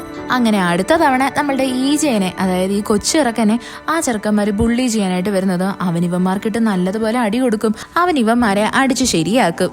എന്നാൽ പെട്ടെന്ന് തന്നെ അവിടെയായിട്ട് വൈറ്റ് ഷർട്ട് ഇട്ടാൽ നല്ല നീളമുള്ളൊരു ചെറുക്കൻ വരും. അവനെ കാരണം നമ്മുടെ EJക്കാണെങ്കിൽ ഇവനെ തടുത്ത് നിർത്താനൊന്നും പറ്റത്തില്ല. അവൻ ഇവിടെ അങ്ങ് തോറ്റുപോകും. പെട്ടെന്ന് തന്നെ അവിടെയായിട്ട് ക്ലാസ് ടീച്ചർ വരും. അത് കാരണം ഇവർക്കിവിടെ ഫൈറ്റ് ചെയ്യാനൊന്നും പറ്റത്തില്ല. ക്ലാസ് കഴിയുന്നതും നമ്മളുടെ ചെറുക്കനെയാണെങ്കിൽ ഇവന്മാരെല്ലാവരോട് ചേർന്ന് ഭയങ്കരമായിട്ട് ഇടിച്ച് ശരിയാക്കാൻ തുടങ്ങും. ഇവിടെ ഈ നീളമുള്ള ആ വൈറ്റ് ഷർട്ട് ഇട്ട ചെറുക്കനില്ലേ, അവിടെ ആ അടിക്കുന്ന ചെറുക്കനെടുത്ത് പറയും, ഇവനെ എന്തിനാ ഇനി എടുത്തിട്ട് ഇങ്ങനെ അടിക്കുന്നത്, അവനെ വെറുതെ വിട്ടൂടെ എന്ന്. എന്നാൽ ബുള്ളി ചെയ്യുന്ന മെയിൻ ആയിട്ടുള്ള ഒരുത്തനാണെങ്കിൽ ഈ വെള്ള ഷർട്ടിട്ടവനെ നല്ലതുപോലെ എടുത്തിട്ട് അടിക്കും. ഇവിടെയായിട്ട് നമ്മളുടെ EJ വിചാരിക്കാൻ തുടങ്ങും, ആ വെള്ള ഷർട്ടിട്ടവനെ കയ്യിലാക്കുവാണെങ്കിൽ ബുള്ളി ചെയ്യുന്നവനെ പുഷ്പം പോലെ തോൽപ്പിക്കാം എന്ന്. അങ്ങനെ ഇരിക്കാൻ നേരത്ത് ഇവിടെ ആ ബുള്ളി ചെയ്യുന്ന ചെറുക്കൻ്റെ ഗേൾ ഫ്രണ്ട് അവിടെയായിട്ട് വന്ന് ഇവനെ വിളിച്ചുകൊണ്ടു. അതുകൊണ്ട് തന്നെ നമ്മളുടെ EJക്ക് ഒരുപാട് അടി കിട്ടാണ്ട് അവനങ്ങ് രക്ഷപ്പെടും. തിരിച്ചവൻ അവൻ്റെ വീട്ടിൽ വരുന്നതും അവിടെയായിട്ട് ഈ കൊച്ചിറക്കൻ്റെ അമ്മയായിട്ട് നിൽക്കുന്ന കുറച്ച് ഫോട്ടോസ് കാണും. പെട്ടെന്ന് തന്നെ EJക്ക് അവൻ്റെ അമ്മേനെയാണ് മിസ് ചെയ്യുന്നത്. അവനപ്പോൾ ആലോചിക്കും, അവനെ വളർത്തി വലുതാക്കാൻ വേണ്ടി അവൻ്റെ അമ്മ എന്തുമാത്രം കഷ്ടപ്പെട്ടിരുന്നു എന്ന്. അതേപോലെ തന്നെ അവൻ അവൻ്റെ അമ്മയുടെ കൂടെ നല്ല ഹാപ്പിയും ആയിരുന്നു. അവൻ എപ്പോഴും ആഗ്രഹിച്ചിരുന്നത് ഒരു സാധാരണ ജീവിതം ജീവിക്കണോ എന്നാൽ അവനെ കൊണ്ട് അതിന് പോലും സാധിക്കാതെ പോയല്ലോ. അതിനുശേഷം കാണിക്കുന്ന നമ്മളുടെ EJ, അതായത് ആ കൊച്ചിറക്കൻ അവൻ്റെ അമ്മയുടെ കൂടെ ഇരുന്ന് ഫുഡ് കഴിക്കുന്നതാ. അമ്മ അവന് ഫുഡെല്ലാം എടുത്തു കൊടുക്കും. ഇത് കാണുന്ന ഈ കൊച്ചിറക്കനാണെങ്കിൽ അങ്ങ് നല്ലതുപോലെ സങ്കടം വരും. അതായത് നമ്മളുടെ EJക്ക് അവൻ്റെ അമ്മേനെ നല്ലതുപോലെ മിസ് ചെയ്യുന്നുണ്ടായിരുന്നു. അങ്ങനെ അവൻ റൂമിൽ വന്നിട്ട് അവൻ്റെ അമ്മയുടെ നമ്പറിലോട്ട് ഒന്ന് വിളിച്ച് അന്വേഷിക്കുക എന്ന് വിചാരിക്കും. നമ്പർ ടൈപ്പ് ചെയ്യുന്നതും പെട്ടെന്ന് തന്നെ ആ ബുള്ളി ചെയ്യുന്നവനാണെങ്കിൽ ഇവന് മെസ്സേജ് ഇട്ട് പറയും, നാളെ നീ വരുമ്പോൾ ക്യാഷും കൊണ്ടുവരണോ എന്ന്. പെട്ടെന്ന് തന്നെ അവന് ഓർമ്മ വരും, ആദ്യമേ ഇവൻ്റെ ജീവൻ രക്ഷിച്ചിട്ട് വേണ്ടേ അവൻ്റെ അമ്മയുടെ അടുത്തൊക്കെ വിളിച്ച് സംസാരിക്കാൻ. അങ്ങനെ അവൻ ഈ കൊച്ചിറക്കൻ ഈ മരിക്കുന്നതിന് മുന്നേ ആയിട്ട് എഴുതിയ ആ ഒരു ലെറ്ററില്ലേ അതെടുത്ത് വായിച്ചു നോക്കും. അതിനകത്ത് മനസ്സിലാവും ഈ ബുള്ളി ചെയ്യുന്നവൻ തന്നെയാണ് അവൻ്റെ ജീവൻ അവസാനിപ്പിക്കാൻ വേണ്ടിയിട്ടുള്ള പ്രേരണ കൊടുത്തത് എന്ന്. അത് കഴിഞ്ഞിട്ട് കാണിക്കുന്നത് അടുത്ത ദിവസം രാവിലെ നമ്മളുടെ ഈ EJ ആണെങ്കിൽ ആ വെള്ള ഷർട്ടിട്ട ചെറുക്കനില്ലേ അവനെ കാണാൻ വരുന്നതാണ്. അവന് നന്നായിട്ടറിയാം ഇവനെ അവൻ്റെ കൂടെ നിർത്തുവാണെന്നുണ്ടെങ്കിൽ ഉറപ്പായിട്ടും ആ ബുള്ളി ചെയ്യുന്നവൻ്റെ അടുത്ത് നിന്ന് ഇവന് രക്ഷപ്പെടാൻ പറ്റുമോ എന്ന്. അവിടെയായിട്ട് ഈ വെള്ള ഡ്രസ്സ് ഇട്ടുകൊണ്ട് ചോദിക്കും, നീ എന്തിനാ നിന്റെ ഫ്രണ്ടിനെ പേടിക്കുന്നത്? നിനക്ക് നല്ല ആരോഗ്യമൊക്കെ ഉണ്ടല്ലോ, അവനല്ലേ നിന്നെ പേടിക്കേണ്ടത്.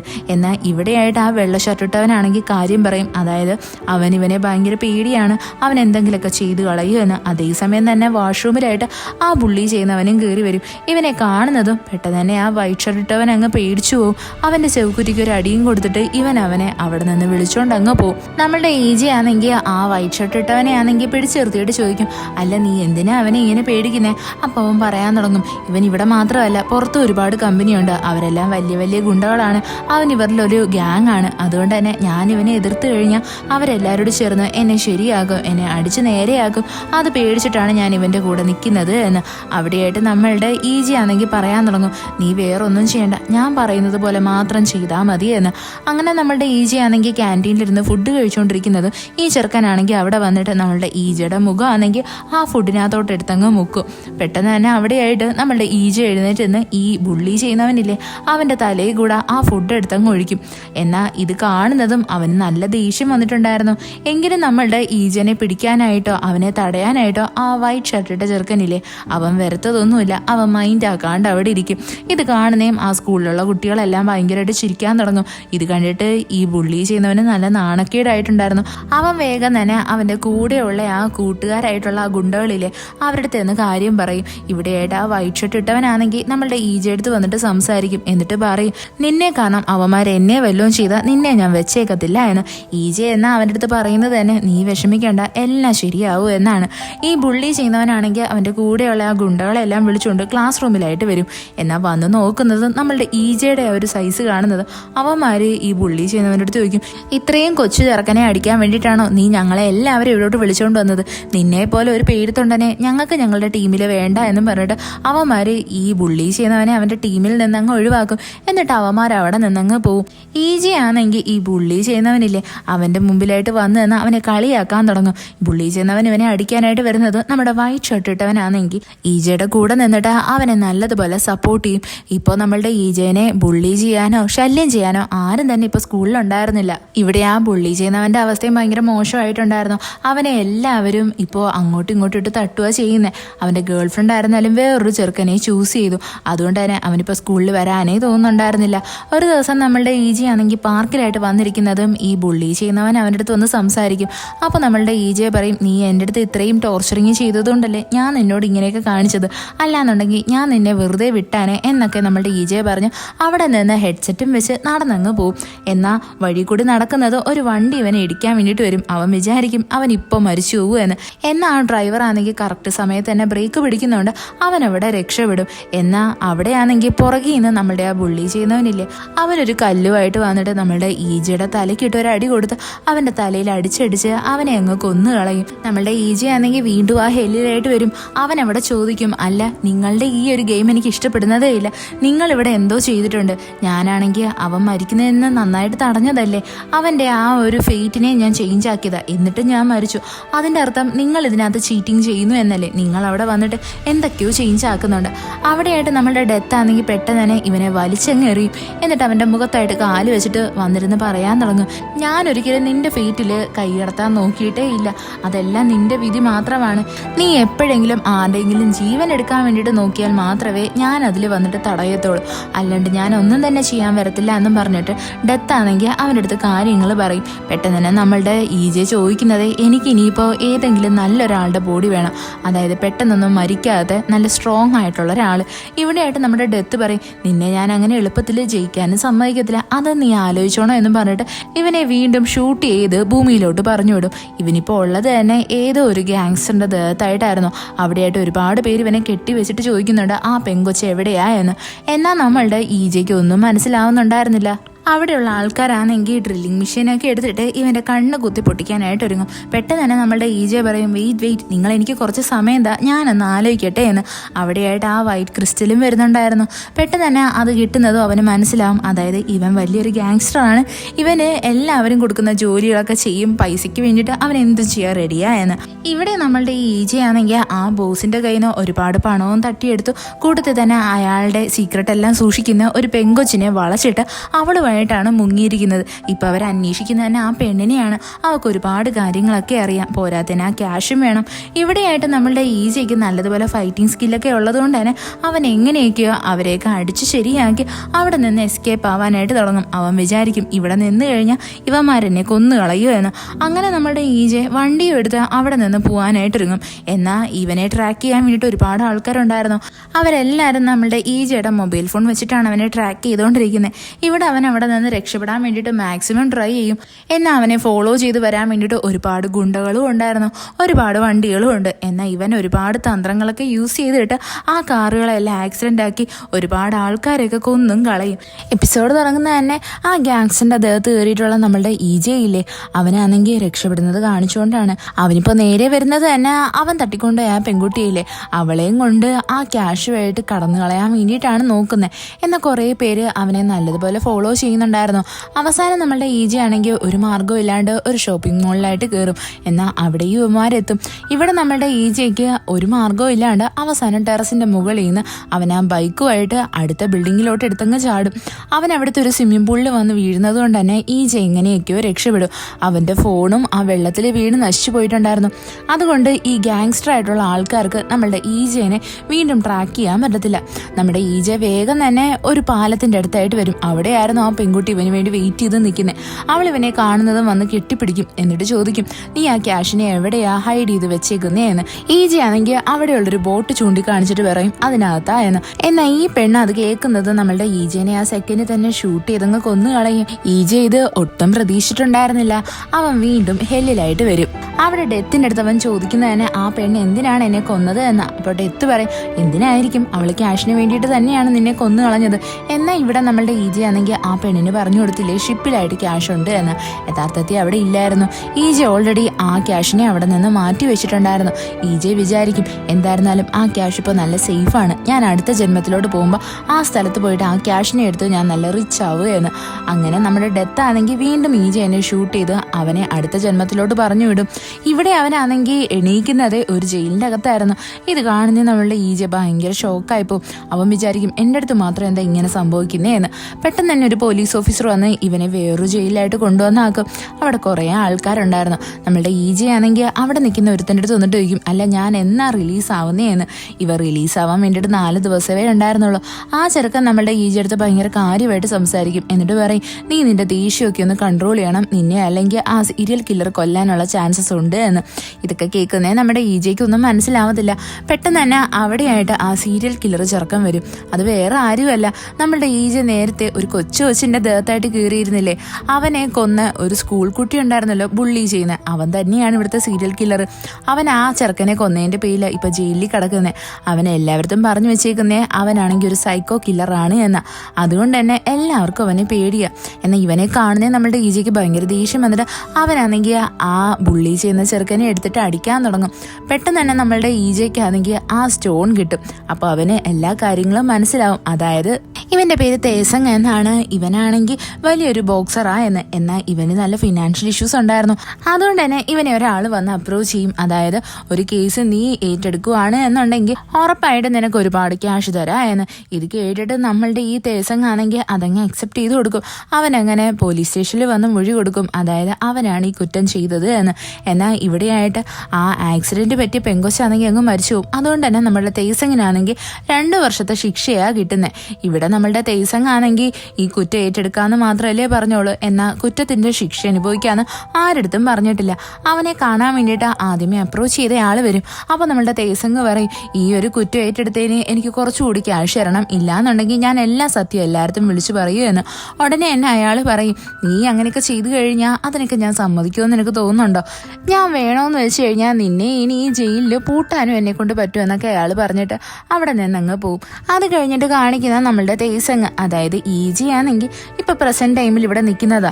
അവിടെയായിട്ട് ആ സീരിയൽ കില്ലർ എന്ന് പറയുന്ന ആ ബുള്ളി ചെയ്യുന്ന ചെറുക്കനില്ലേ, അവനാണെങ്കിൽ നമ്മളുടെ ഈജി എടുത്ത് പറയും, നിനക്ക് എന്നെ അറിയത്തില്ല, നീ എങ്ങനെ മരിക്കണമെന്ന് പറഞ്ഞാൽ മതി, ഞാൻ ആ മരണം വേണമെങ്കിൽ നിനക്ക് ഗ്രാൻഡ് ആക്കി തരാ എന്ന്. ഇത് കേൾക്കുന്നേ ഈജിക്ക് നല്ല ദേഷ്യം വരും. അവനാണെങ്കിൽ ഈ ചെറുക്കനെ എടുത്തിട്ട് അടിക്കാൻ തുടങ്ങും. പെട്ടെന്ന് തന്നെ അവിടെയായിട്ട് പോലീസ് ഓഫീസേഴ്സ് വന്നിട്ട് അതൊക്കെ അങ്ങ് സോൾവ് ആക്കി വിടും.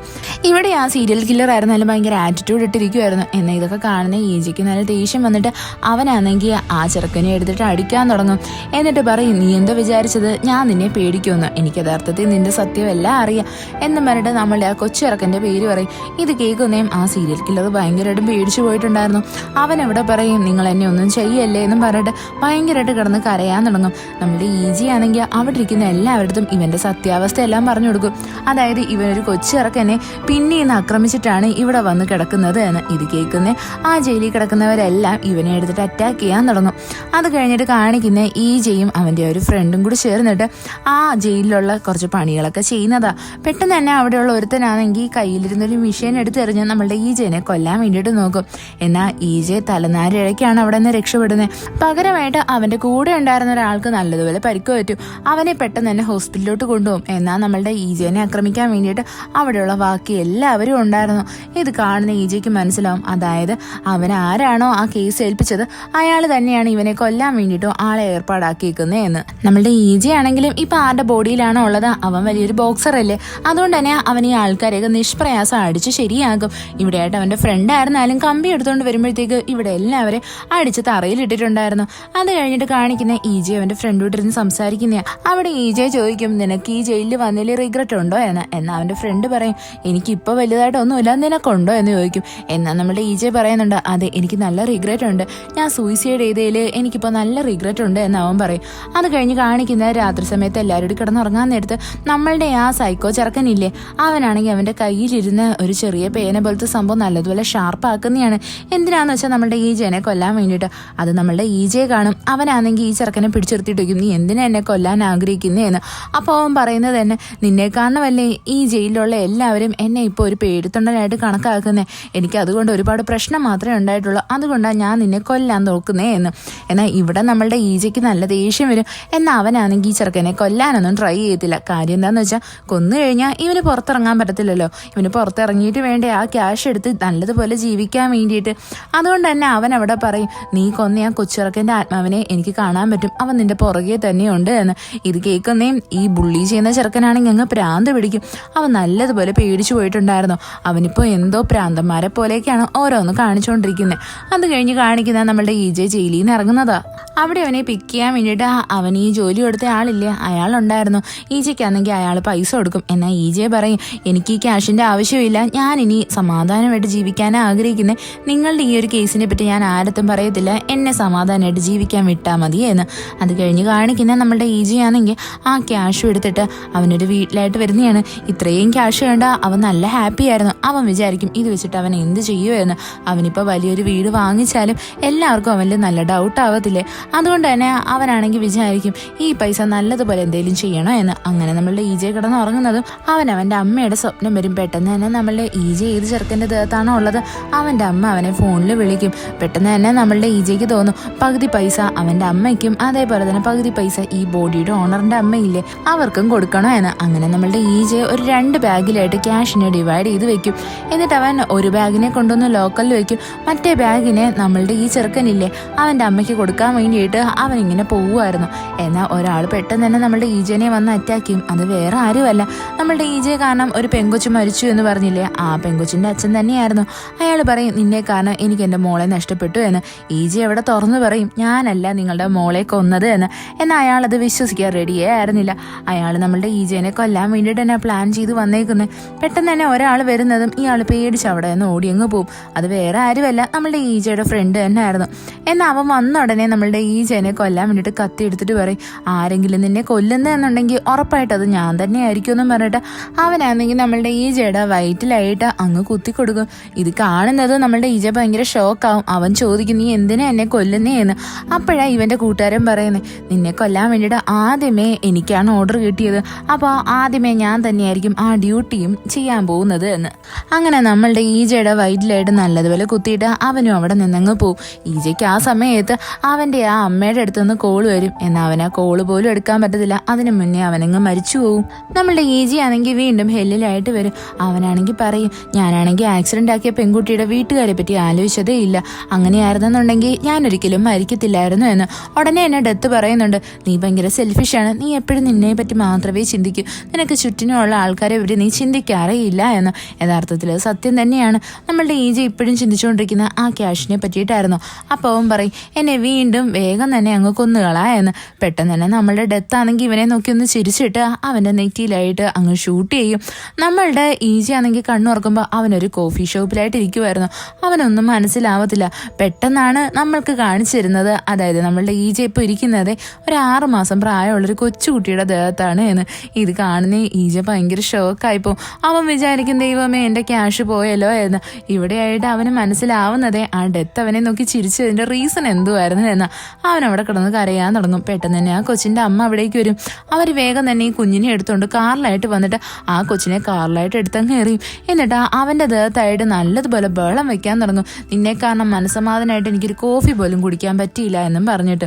എന്നിട്ട് ഇവർ വീട്ടിൽ വന്ന ഉടനെ ഈ കൊച്ചിനെ ആ സോഫയിലായിട്ട് എടുത്തിടുക ചെയ്യുന്നത്. ഇതൊക്കെ കാണുന്നേ നമ്മളുടെ ഈജ നല്ലതുപോലെ ഞെട്ടിപ്പോയിട്ടുണ്ടായിരുന്നു. അവിടെയായിട്ട് ഈ കൊച്ചിൻ്റെ അച്ഛൻ വന്നിട്ട് ഇതിനടുത്ത് നല്ല സ്നേഹത്തോടെ സംസാരിക്കും. അപ്പോൾ നമ്മളുടെ ഈജയെ വിചാരിക്കും ദൈവമേ ഒരാൾക്കെങ്കിലും ഈ കുഞ്ഞിനടുത്ത് സ്നേഹം ഉണ്ടല്ലോ എന്ന്. എന്നാൽ ഈ അച്ഛനാണെങ്കിൽ പഴകിയ ഒരു ഫുഡാണ് ഇവൻ എടുത്തുകൊണ്ടൊന്ന് കൊടുക്കുന്നത്. ഇവൻ അതിൻ്റെ പേരിൽ വീണ്ടും കരയാൻ തുടങ്ങും. പെട്ടെന്ന് തന്നെ അവിടെയായിട്ടൊരു പോലീസും അതേപോലെ ഒരു ഡോക്ടറും വരും. അവർ വരുന്നത് തന്നെ എനിക്ക് കംപ്ലൈൻറ്റ് കിട്ടിയിട്ടുണ്ട്, നിങ്ങൾ ഇവിടുത്തെ കുഞ്ഞിനെ നല്ലതുപോലെ നോക്കുന്നില്ല, നിങ്ങൾ അതിനെ ഉപദ്രവിക്കുന്നു എന്ന്. ഇത് കേൾക്കുന്ന ഈജയ്ക്ക് നല്ല സന്തോഷമാവും. ഡോക്ടർ വന്നിട്ട് ഈ കുഞ്ഞിൻ്റെ ദേഹമൊക്കെ ചെക്ക് ചെയ്യുന്നതും ഡോക്ടറിന് മനസ്സിലാവും ഇവനെ ആരും ഉപദ്രവിക്കുന്നൊന്നുമില്ല എന്ന്. ഇത് കേൾക്കുന്നേ നമ്മളുടെ ഈജയാണെങ്കിൽ നല്ലതുപോലെ ഞെട്ടിപ്പോയിട്ടുണ്ടായിരുന്നു. ഇവരാ വീട്ടിൽ നിന്ന് പോകുന്നതും ആ കുഞ്ഞിൻ്റെ അമ്മയാണെങ്കിൽ അവനെ എടുത്തിട്ട് നല്ലതുപോലെ ഉപദ്രവിക്കാൻ തുടങ്ങും. എന്നിട്ട് അവനെ തറയിലായിട്ട് എടുത്തിട്ടിട്ട് ഒരു തലേനെ എടുത്തു വെച്ച് ആ കുഞ്ഞിനെ അങ്ങ് കൊന്നു കളയും. വേഗം തന്നെ നമ്മളുടെ ഈജയാണെങ്കിൽ ഹെല്ലിലായിട്ട് തിരിച്ചെത്തും. അവനാണെങ്കിൽ എഴുന്നേറ്റ് എന്നിട്ട് നമ്മുടെ ഡെത്തിനടുത്ത് ചോദിക്കും അല്ല ആ കുഞ്ഞിനെ എന്താണ് അവൻ്റെ അച്ഛനും അമ്മയും ഇങ്ങനെ കൊന്നു കളഞ്ഞത്. ഉടനെ തന്നെ ഡെത്ത് പറയും നീ വിചാരിക്കുന്നത് പോലെ ഈ വേൾഡ് അത്ര നല്ലതൊന്നുമല്ല, നിനക്കാണെങ്കിൽ അറ്റ്ലീസ്റ്റ് നിന്റെ മരണത്തിന് ചൂസ് ചെയ്യാനുള്ള ഓപ്ഷൻ എങ്കിലും കിട്ടി. എന്നാൽ ആ കുഞ്ഞിന്റെ കാര്യം നീ ഒന്ന് ആലോചിച്ച് നോക്ക്, അവൻ അത് ചൂസ് ചെയ്യാനുള്ള അവകാശം പോലും കിട്ടിയിട്ടില്ല. അത്രയ്ക്കും നിസ്സഹായ അവസ്ഥയിലായിരുന്നു അവൻ ഉണ്ടായിരുന്നത് എന്നൊക്കെ പറയും. ഇവിടെയായിട്ട് നമ്മുടെ ഡെത്തിന്റെ അടുത്ത് ഈജെ പറയുന്നുണ്ട് നിങ്ങൾ വേഗം തന്നെ എന്നെ അടുത്ത ജന്മത്തിലോട് പറഞ്ഞു വിട്. പെട്ടെന്ന് തന്നെ നമ്മുടെ ഡെത്ത് ആണെങ്കിൽ പറയും നീ ആരെങ്കിലും കൊല്ലാൻ നോക്കിക്കഴിഞ്ഞാൽ ഉറപ്പായിട്ടും നിന്റെ ആ ഒരു കർമ്മത്തിന്റെ ഇടയിലായിട്ട് ഞാൻ കയറി വരും, അത് നീ ഒരിക്കലും മറക്കണ്ട എന്ന്. നീ എന്തൊക്കെ ശ്രമിച്ചാലും മരിക്കുക തന്നെ ചെയ്യും എന്നും അവനെ ഓർമ്മിപ്പിക്കും. അത് കഴിഞ്ഞിട്ട് നമ്മുടെ ഈജനെ വീണ്ടും ഭൂമിയിലോട്ട് പറഞ്ഞു വിടും. അവനിപ്പോൾ കണ്ണുറന്ന് നോക്കുമ്പോൾ അവനാണെങ്കിൽ വലിയൊരു ഷോപ്പിംഗ് മാളിന്റെ മുമ്പിലായിട്ട് നിൽക്കുമായിരുന്നു. അവനൊന്നും മനസ്സിലാവത്തില്ല. പെട്ടെന്ന് തന്നെ അവൻ ഓർമ്മ വരും, അതായത് അവൻ്റെ ഒരു ലോക്കറിലായിട്ട് കുറച്ച് സാധനം കൊണ്ട് വെച്ചിട്ടില്ലേ, അതിൻ്റെ എല്ലാം എക്സ്പയറി ഡേറ്റ് ആയി എന്ന്. പെട്ടെന്ന് തന്നെ അവൻ ഓടി വന്ന് ആ സാധനമൊക്കെ എടുക്കും. ഇല്ലാന്നുണ്ടെങ്കിൽ അതിനകത്തിരുന്ന സാധനമൊക്കെ വേറെ ആരെങ്കിലും എടുത്തുകൊണ്ട് പോയാനെ. അങ്ങനെ നമ്മളുടെ ഈജി ആണെങ്കിൽ ആ ബാഗൊക്കെ വന്നെടുക്കും. പെട്ടെന്ന് തന്നെ അവൻ നോക്കുമ്പോഴാണ് മനസ്സിലാവുന്നേ, അതായത് അവനിപ്പോൾ ഒരു ബോഡിയിൽ കയറിയിട്ടില്ലേ, അവനെന്ന് പറയുന്നത് വലിയൊരു മോഡലാണ് എന്ന്. അവൻ്റെ പോസ്റ്റേഴ്സ് അവിടെയുള്ള എല്ലാ സ്ഥലത്തും ഒട്ടിച്ചു വെച്ചിട്ടുണ്ടായിരുന്നു. പെട്ടെന്ന് തന്നെ അവിടെയായിട്ട് ആ ക്രിസ്റ്റൽ പോലത്തെ സംഭവം വരും. അവിടെ നമുക്ക് മനസ്സിലാവും നമ്മളുടെ ഈജി ഇപ്പോൾ ആരുടെ ദേഹത്താണോ കയറിയിരിക്കുന്നത് അവൻ ഭയങ്കര ഫേമസ് ആയിട്ടുള്ള ഒരു മോഡലാണ്. അവന് വേണ്ടിയിട്ട് ഒരുപാട് പെൺകുട്ടികളൊക്കെ ചാവാൻ പോലും നടക്കുക, അത്രയ്ക്കും ഫാൻസ് ഉണ്ട് അവന് എന്ന്. അത് കഴിഞ്ഞിട്ട് നമ്മളുടെ ഈജ നേരെ തന്നെ ഇവന്റെ വീട്ടിലായിട്ട് വരും. അതൊരു എക്സ്പെൻസീവ് ആയിട്ടുള്ള വലിയ വീടായിരുന്നു. ഇത് കാണുന്നേ നമ്മളുടെ ഈജയ്ക്ക് നല്ല സന്തോഷവും. പെട്ടെന്ന് തന്നെ അവന്റെ ഫ്രണ്ട് വിളിച്ചിട്ട് പറയും, എടാ ഇവിടെ ഒരു വലിയ പാർട്ടി നടക്കുന്നുണ്ട്, നീ വരുന്നില്ലേ, എല്ലാവരും നിനക്ക് വേണ്ടി വെയിറ്റ് ചെയ്യുക എന്ന്. അങ്ങനെ നമ്മളുടെ ഈജി ആണെങ്കിൽ ആ പാർട്ടിയിൽ ജോയിൻ ചെയ്യാൻ ചെല്ലും. അവിടെ ചെന്നിട്ട് അവൻ നല്ലതുപോലെ ഡ്രിങ്കും ചെയ്യും. അവിടെയായിട്ട് അവന്റെ ഫ്രണ്ട് പറയുന്നുണ്ട്, ഇവിടെയായിട്ട് മിസ്റ്റർ പാർക്ക് വരും, അയാളുമായിട്ട് നീ കമ്പനി ആയി കഴിഞ്ഞാൽ അയാളുടെ കമ്പനിയിലെ മോഡലിംഗ് ഒക്കെ നിനക്ക് തന്നെ ചെയ്യാമെന്ന്. അങ്ങനെ നമ്മളുടെ ഈജി ആണെങ്കിൽ ഈ പാർക്കിനെ കാണുന്നത് പെട്ടെന്ന് തന്നെ അയാൾക്ക് ഷേക്ക് ഹാൻഡ് ഒക്കെ കൊടുക്കും. എന്നാൽ നമ്മളുടെ ഈജി വിചാരിക്കും ഇവനെ ഞാൻ എവിടെയോ കണ്ടിട്ടുണ്ടല്ലോ എന്ന്. എന്നാൽ ഈജയ്ക്കാണെങ്കിൽ ഓർമ്മ വരത്തില്ല. അതായത് ഇവൻ ഫസ്റ്റ് ഇന്റർവ്യൂ കൊടുക്കാൻ വേണ്ടി പോയപ്പോൾ അവിടെയും ഇവൻ തന്നെയായിരുന്നു ഉണ്ടായിരുന്നേ. ഇവൻ നല്ലതുപോലെ ഡ്രിങ്ക് ചെയ്തതുകൊണ്ടാണ് ഇവൻ അതൊന്നും ഓർമ്മ വരാത്തത്. അത് കഴിഞ്ഞിട്ട് നമ്മളുടെ ഈജി നല്ലതുപോലെ അവന്റെ ഫ്രണ്ട്സുമായിട്ടൊക്കെ എൻജോയ് ചെയ്യാൻ തുടങ്ങും. അത് കഴിഞ്ഞിട്ട് നമ്മളുടെ ഈജി ആണെങ്കിൽ അവന്റെ വീട്ടിലായിട്ട് വരുന്നത് അവന്റെ ബ്രദർ വന്നിട്ട് പറയും, എടാ നാളെ തൊട്ട് നീ എന്റെ ബേക്കറിയിലായിട്ട് വരണം, ഞാൻ എന്തായിരുന്നാലും UK പോകാൻ പോവുകയാണ്, അത് കഴിഞ്ഞിട്ട് നീ വേണം എന്റെ ആ ഒരു ബേക്കറിയൊക്കെ നോക്കി നടത്താനെന്ന്. അങ്ങനെ നമ്മളുടെ ഈജി അടുത്ത ദിവസം തന്നെ ആ ബേക്കറിയിലായിട്ട് വരും. അവിടെ ഇപ്പം വിചാരിക്കും തന്നെ ചേട്ടൻ പോയി കഴിഞ്ഞാൽ അടുത്ത ദിവസം തന്നെ ഞാൻ ഈ ബേക്കറിനെ അങ്ങ് വിൽക്കും എന്നൊക്കെയാണ്. അങ്ങനെ അവൻ അവിടെ പണിയെടുത്തോണ്ടിരിക്കുന്നത് പെട്ടെന്ന് തന്നെ അവിടെയായിട്ട് നമ്മളുടെ ജീസു വരും. ഇത് വേറെ ആരുമല്ല, നമ്മളുടെ ഈജയുടെ ഗേൾ ഫ്രണ്ട് തന്നെയല്ലേ. ഇവളെ കാണുന്നത് നമ്മളുടെ ഈജയ്ക്കാണെങ്കിൽ പഴയ കാര്യങ്ങളൊക്കെ ഓർമ്മ വരും. അവൻ നല്ലതുപോലെ ഇമോഷണൽ ആവും. അവനവിടെ ഇവക്ക് വേണ്ടിയിട്ട് കോഫി എടുത്ത് കൊടുക്കാൻ നേരത്ത് നല്ലതുപോലെ ടെൻഷൻ ആയിട്ടുണ്ടായിരുന്നു, നല്ലതുപോലെ നെർവസും ആവും. ഇത് കാണുന്നേയും അവന്റെ ചേട്ടൻ വന്നിട്ട് ചോദിക്കും, എന്താടാ നിനക്ക് ആ പെങ്കൊച്ചിനെ ഇഷ്ടപ്പെട്ടോ, അവൾ എല്ലാ ദിവസവും ഇവിടെ വരും, അവളൊരു റൈറ്ററാണ് എന്ന്. അങ്ങനെ നമ്മളുടെ ഈജി ആണെങ്കിൽ ഇന്റർനെറ്റിൽ ഇവളെ പറ്റിയൊക്കെ സെർച്ച് ചെയ്ത് നോക്കും. യഥാർത്ഥത്തിൽ നമ്മളുടെ ഈജി ആണെങ്കിൽ മരിക്കുന്നതിന് മുന്നേ ആയിട്ട് ജീസുവിനെ കണ്ടില്ലേ, ആ ടൈമിൽ അവൾ വലിയൊരു അവാർഡ് ജയിച്ചിട്ട് വന്നതായിരുന്നു. ആ സമയത്ത് കിട്ടിയ ക്യാഷാണ് അവൾ അവന് കൊടുക്കാൻ വേണ്ടിയിട്ട് ആ എൻവലപ്പിൽ കൊടുത്തതും. എന്നാൽ ഇതൊന്നും നമ്മളുടെ ഈജയ്ക്ക് മനസ്സിലായിട്ടേ ഇല്ലായിരുന്നല്ലോ. അവൻ വിചാരിക്കും ഞാൻ എന്ത് പൊട്ടനാ എന്ന്. അവിടെ നമ്മളുടെ ജീസു ആണെങ്കിൽ അവളുടെ ആ ഒരു ഇന്റർവ്യൂവിൽ പറഞ്ഞിട്ടുണ്ട്, എൻ്റെ എല്ലാ വിജയത്തിനും പിന്നിൽ എൻ്റെ ബോയ് ഫ്രണ്ട് തന്നെയാ എന്ന്. അത് കഴിഞ്ഞിട്ട് കാണിക്കുന്ന നമ്മളുടെ ഈ ഈജി ആണെങ്കിൽ പോയി നമ്മളുടെ ജീസുവിൻ്റെ ബുക്ക് എടുത്ത് വായിക്കുന്നതാണ്. ആ ബുക്കിനകത്തും അവൾ എഴുതിയിരിക്കുന്നത് ഫുള്ള് നമ്മളുടെ ഈജനെ പറ്റിയിട്ട് തന്നെ. അവർ മീറ്റ് ചെയ്തപ്പോൾ തൊട്ടുള്ള ആ ഒരു സ്റ്റോറിയാണ് അവൾ ആ ബുക്കിൽ എഴുതി വെച്ചേക്കുന്നത്. ഇതൊക്കെ വായിക്കുന്നത് നമ്മളുടെ ഈജയ്ക്കാണെങ്കിൽ അങ്ങ് ഭയങ്കര സങ്കടം വരും. അവന് നല്ല കുറ്റബോധം ഉണ്ടായിരുന്നു. യഥാർത്ഥത്തിൽ നമ്മളുടെ ഈജി ആണെങ്കിൽ ജീസുവിന് കൊടുക്കാൻ വേണ്ടിയിട്ട് ഒരു പേനയും വാങ്ങി വെച്ചിട്ടുണ്ടായിരുന്നു. എന്നാൽ ആ പേന അവൾക്ക് കൊടുക്കാൻ പറ്റത്തില്ല. അതിന് മുന്നേ ആയിട്ട് തന്നെ അവൻ സൂയിസൈഡ് ചെയ്ത് കളയും. അത് കഴിഞ്ഞിട്ട് കാണിക്കുന്ന അടുത്ത ദിവസം നമ്മളുടെ ജീസു ആണെങ്കിൽ ആ ഷോപ്പിലായിട്ട് വരുന്നതും ഈജി അവൾക്ക് വേണ്ടിയിട്ടൊരു കോഫിയും കൂട്ടത്തിൽ തന്നെ ഒരു പേസ്ട്രിയും കൊണ്ടുവന്ന് കൊടുക്കുന്നതാ. അപ്പം നമ്മളുടെ ജീസു പറയും, ഞാൻ കോഫി മാത്രമേ പറഞ്ഞിട്ടുണ്ടായിരുന്നുള്ളൂ എന്ന്. അവിടെയായിട്ട് നമ്മളുടെ ഈജി പറയാൻ തുടങ്ങും, ഞാൻ നിങ്ങളുടെ വലിയൊരു ഫാനാണ്, അതുകൊണ്ടാണ് ഞാൻ നിങ്ങൾക്ക് വേണ്ടിയിട്ട് കോംപ്ലിമെൻ്ററി ആയിട്ട് ഈ കേക്കും കൊണ്ടുവന്ന് തന്നത് എന്ന്. അവിടെയായിട്ട് നമ്മളുടെ ഈജി ആണെങ്കിൽ പറയും, എൻ്റെ കയ്യിൽ ഒരു സ്റ്റോറി ഉണ്ട്, ഞാനത് പറയട്ടെ എന്നും ചോദിച്ചിട്ട് അവൻ അവിടെ ഇരുന്നിട്ട് അവൻ മരിച്ചതിന് ശേഷമുള്ള അവൻ്റെ ഫുൾ സ്റ്റോറി പറയാൻ തുടങ്ങും. ഇത് കേൾക്കുന്നേ നമ്മളുടെ ജീസു പറയും, നിങ്ങൾ എന്ത് നല്ലതായിട്ടാ സ്റ്റോറി പറയുന്നത്, ഈ സ്റ്റോറി കേട്ടാത്തൊന്നും നിങ്ങൾ തന്നെയാണ് ഇത് അനുഭവിച്ചത് എന്ന്. ഇവിടെ നമ്മളുടെ ഈജയ്ക്ക് സത്യം പറയാൻ പറ്റത്തില്ലല്ലോ, അതുകൊണ്ട് അവൻ മിണ്ടാതിരിക്കും. അവിടെ നമ്മളുടെ ജീസു ചോദിക്കും, ഇതിനകത്ത് മെയിൻ ലീഡിന്റെ പേര് എന്തുവാ എന്ന്. അതും നമ്മളുടെ ഈജയ്ക്ക് പറയാൻ പറ്റത്തില്ല, കാര്യം ഈജയല്ലേ ആ ഒരു സംഭവം യഥാർത്ഥത്തിൽ എക്സ്പീരിയൻസ് ചെയ്തേക്കുന്നേ. അവിടെയായിട്ട് ഈജി ആണെങ്കിൽ ഒരു ബുക്ക് എടുത്ത് കൊടുത്തിട്ട് ചോദിക്കും, നിങ്ങൾ ഇതിലെ എനിക്കൊരു ഓട്ടോഗ്രാഫ് തരുമോ എന്ന്. അവിടെയായിട്ട് ജീസു ആണെങ്കിൽ അവളുടെ കയ്യിലിരുന്ന പേന എടുത്തിട്ട് അവിടെ ഓട്ടോഗ്രാഫ് കൊടുക്കാൻ വേണ്ടിയിട്ട് ഒരുങ്ങും. യഥാർത്ഥത്തിൽ ഈ പേനയെന്ന് പറയുന്നത് നമ്മളുടെ ഈജി ആണെങ്കിൽ ജീസുവിന് കൊടുക്കാൻ വേണ്ടിയിട്ട് വാങ്ങിച്ച ആ പേന തന്നെ ആയിരുന്നു അവളുടെ പേര് എഴുതിയത്. ഇത് കാണുന്നേ നമ്മളുടെ ഈജ ഭയങ്കര ഷോക്കാവും. അപ്പോൾ അവൻ ചോദിക്കും, ഈ പേന നിങ്ങൾക്ക് എവിടുന്നാ കിട്ടിയത് എന്ന്. അവൾ പറയും, എനിക്ക് ഏറ്റവും ഫേവറേറ്റ് ആയിട്ടുള്ള ഒരാൾ എനിക്ക് ഗിഫ്റ്റ് ചെയ്തതാ എന്ന്. യഥാർത്ഥത്തിൽ നമ്മളുടെ ജീസു ആണെങ്കിൽ ഈജയുടെ ആ ഒരു ഫ്യൂണറൽ ഹാളിൽ ചെന്നപ്പോൾ അവിടെ വെച്ചിട്ട് നമ്മളുടെ ഈജയുടെ അമ്മ തന്നെയാണ് ഇവക്ക് ആ പേന ഗിഫ്റ്റായിട്ട് കൊടുത്തത്. അത് കഴിഞ്ഞിട്ട് കാണിക്കുന്നത് അടുത്ത ദിവസം നമ്മളുടെ ഈജി ആണെങ്കിൽ ജീസുവിനെ കാണാൻ വേണ്ടിയിട്ട് അവള് വരുന്ന സ്ഥലത്തായിട്ട് വെയിറ്റ് ചെയ്ത് നിൽക്കുന്നതാണ്. എന്നിട്ട് അവൻ വീണ്ടും ആ സ്റ്റോറിയുടെ ബാക്കി പറയാനായിട്ട് തുടങ്ങും. അവിടെയായിട്ട് ജീസു ചോദിക്കും, അല്ല എനിക്കൊരു ഡൗട്ടുണ്ട്, ഇത്രയും അമ്മേനെ സ്നേഹിക്കുന്നൊരു മോൻ എന്തുകൊണ്ടാണ് ഇത്രയും ജന്മം കിട്ടിയിട്ടോ അമ്മ എന്നെ കാണാൻ പോവാത്തെ. അവിടെയായിട്ട് നമ്മളുടെ ഈജെ പറയാൻ തുടങ്ങും, അമ്മേനെ കാണാൻ ചെന്നാലും അമ്മയ്ക്ക് അവനെ തിരിച്ചറിയാൻ പറ്റത്തില്ലല്ലോ. അമ്മയുടെ അവസ്ഥ കാണുന്നതും അവന് നല്ല സങ്കടമാവും. അതുകൊണ്ടാണ് അവൻ അമ്മേനെ മീറ്റ് ചെയ്യാത്തത് എന്ന്. അവിടെയായിട്ട് നമ്മളുടെ ജീസു ആണെങ്കിൽ പറയും, ഓക്കെ എങ്കിൽ പിന്നെ ഇനിയിപ്പോൾ അടുത്ത ദിവസം നമുക്ക് ബാക്കി കഥ കേൾക്കാമെന്നും പറഞ്ഞ് പോകാനായിട്ട് ഒരുങ്ങും. അവിടെയായിട്ട് നല്ല മഴ പെയ്യുന്നുണ്ടായിരുന്നു. അങ്ങനെ നമ്മളുടെ ഈജി അവൾക്കൊരു കുടയൊക്കെ എടുത്തു കൊടുത്ത് അവിടെ നിന്ന് പറഞ്ഞു വിടും. അവനാണെങ്കിൽ ആ കഫേയിലെ എല്ലാ പാത്രങ്ങളൊക്കെ ഇങ്ങനെ വൃത്തിയാക്കുന്നതും അവിടെയായിട്ടൊരു ബോട്ടിൽ വീണ് അവൻ്റെ കയ്യിൽ ചെറിയൊരു മുറിവ് പറ്റും. പെട്ടെന്ന് തന്നെ ഒരു ആംബുലൻസ് പോകുന്ന കാണും. അവിടെ നിൽക്കുന്ന ആൾക്കാർ പറയും, അവിടെയുള്ളൊരു പെൺകുട്ടിക്ക് നല്ലതുപോലെ ആക്സിഡന്റ് പറ്റി, അവൾ എപ്പോഴും ഈ കഫേയിലാണ് വരുന്നത് എന്ന്. ഇത് കേൾക്കുന്നേ നമ്മളുടെ ഈജെ ഭയങ്കര ഷോക്കായിട്ട് അത് നമ്മളുടെ ജീസു ആയിരിക്കും എന്നും വെച്ചിട്ട് അവൻ ആ സ്ഥലത്തോട്ട് ഓടിച്ചെല്ലും. ചെന്ന് നോക്കുമ്പോൾ നമ്മളുടെ ജീസുവിൻ്റെ കയ്യിലിരുന്ന കുടയില്ലേ, അതേപോലത്തെ ഒരു കുട അവിടെ കിടക്കുന്നതാണ്. നമ്മളുടെ ഈ ഈജി ആണെങ്കിൽ അവിടെ കിടന്ന് ബഹളം വയ്ക്കും, അവളെ എനിക്കൊന്ന് കാണണോ എന്നും പറഞ്ഞിട്ട്. എന്നാൽ അവിടെ ദൂരെയായിട്ട് നമ്മളുടെ ജീസു ആ കുടയും പിടിച്ച് നിൽക്കുന്ന കാണുന്നേ നമ്മളുടെ ഈജയ്ക്ക് കുറച്ച് സമാധാനമാവും. അവിടെയായിട്ട് നമ്മളുടെ ജീസു ആണെങ്കിൽ ഇവൻ്റെ കയ്യിൽ മുറിവ് കണ്ട് അവൻ്റെ കൈയുടെ മുറിവിനകത്ത് മരുന്നൊക്കെ വെച്ച് കെട്ടിക്കൊടുക്കും. എന്നിട്ട് ചോദിക്കും, നീ എന്തിനാ ഇത്ര വെപ്രാളം പിടിച്ച് ഇവിടോട്ട് ഓടി വന്നത് എന്ന്. അപ്പോൾ നമ്മളുടെ ഈജെ പറയുന്നുണ്ട്, അത് എനിക്ക് ഏറ്റവും വേണ്ടപ്പെട്ട ഒരാൾക്കാണ് ആപത്ത് സംഭവിച്ചത് എന്ന് ഞാൻ വിചാരിച്ചു എന്ന്. ഇത് കേൾക്കുന്നേ നമ്മളുടെ ജീസു പറയാൻ തുടങ്ങും, നിന്നെ കണ്ടപ്പോൾ എനിക്ക് എന്നെ തന്നെ ഓർമ്മ വന്നേ. എൻ്റെ ബോയ് ഫ്രണ്ട് മരിച്ചു എന്ന് അറിഞ്ഞപ്പോൾ ഞാൻ എങ്ങനെയാണോ ഹോസ്പിറ്റലിൽ പോയത് അതേപോലെ തന്നെ നീയും ഇപ്പോൾ ഇവിടേക്ക് ഓടി വന്നത് എന്ന്. അപ്പോൾ നമുക്കൊരു ഫ്ലാഷ് ബാക്ക് കാണിക്കും. നമ്മളുടെ ജീസു ആണെങ്കിൽ ഈജയുടെ മരണം അറിഞ്ഞിട്ട് ഹോസ്പിറ്റലിൽ വന്ന് ഭയങ്കരമായിട്ട് ബഹളം വെച്ച് കരയുന്നത്. അവളിപ്പോൾ അതും ആലോചിച്ച് നല്ലതുപോലെ സങ്കടപ്പെടാൻ തുടങ്ങും.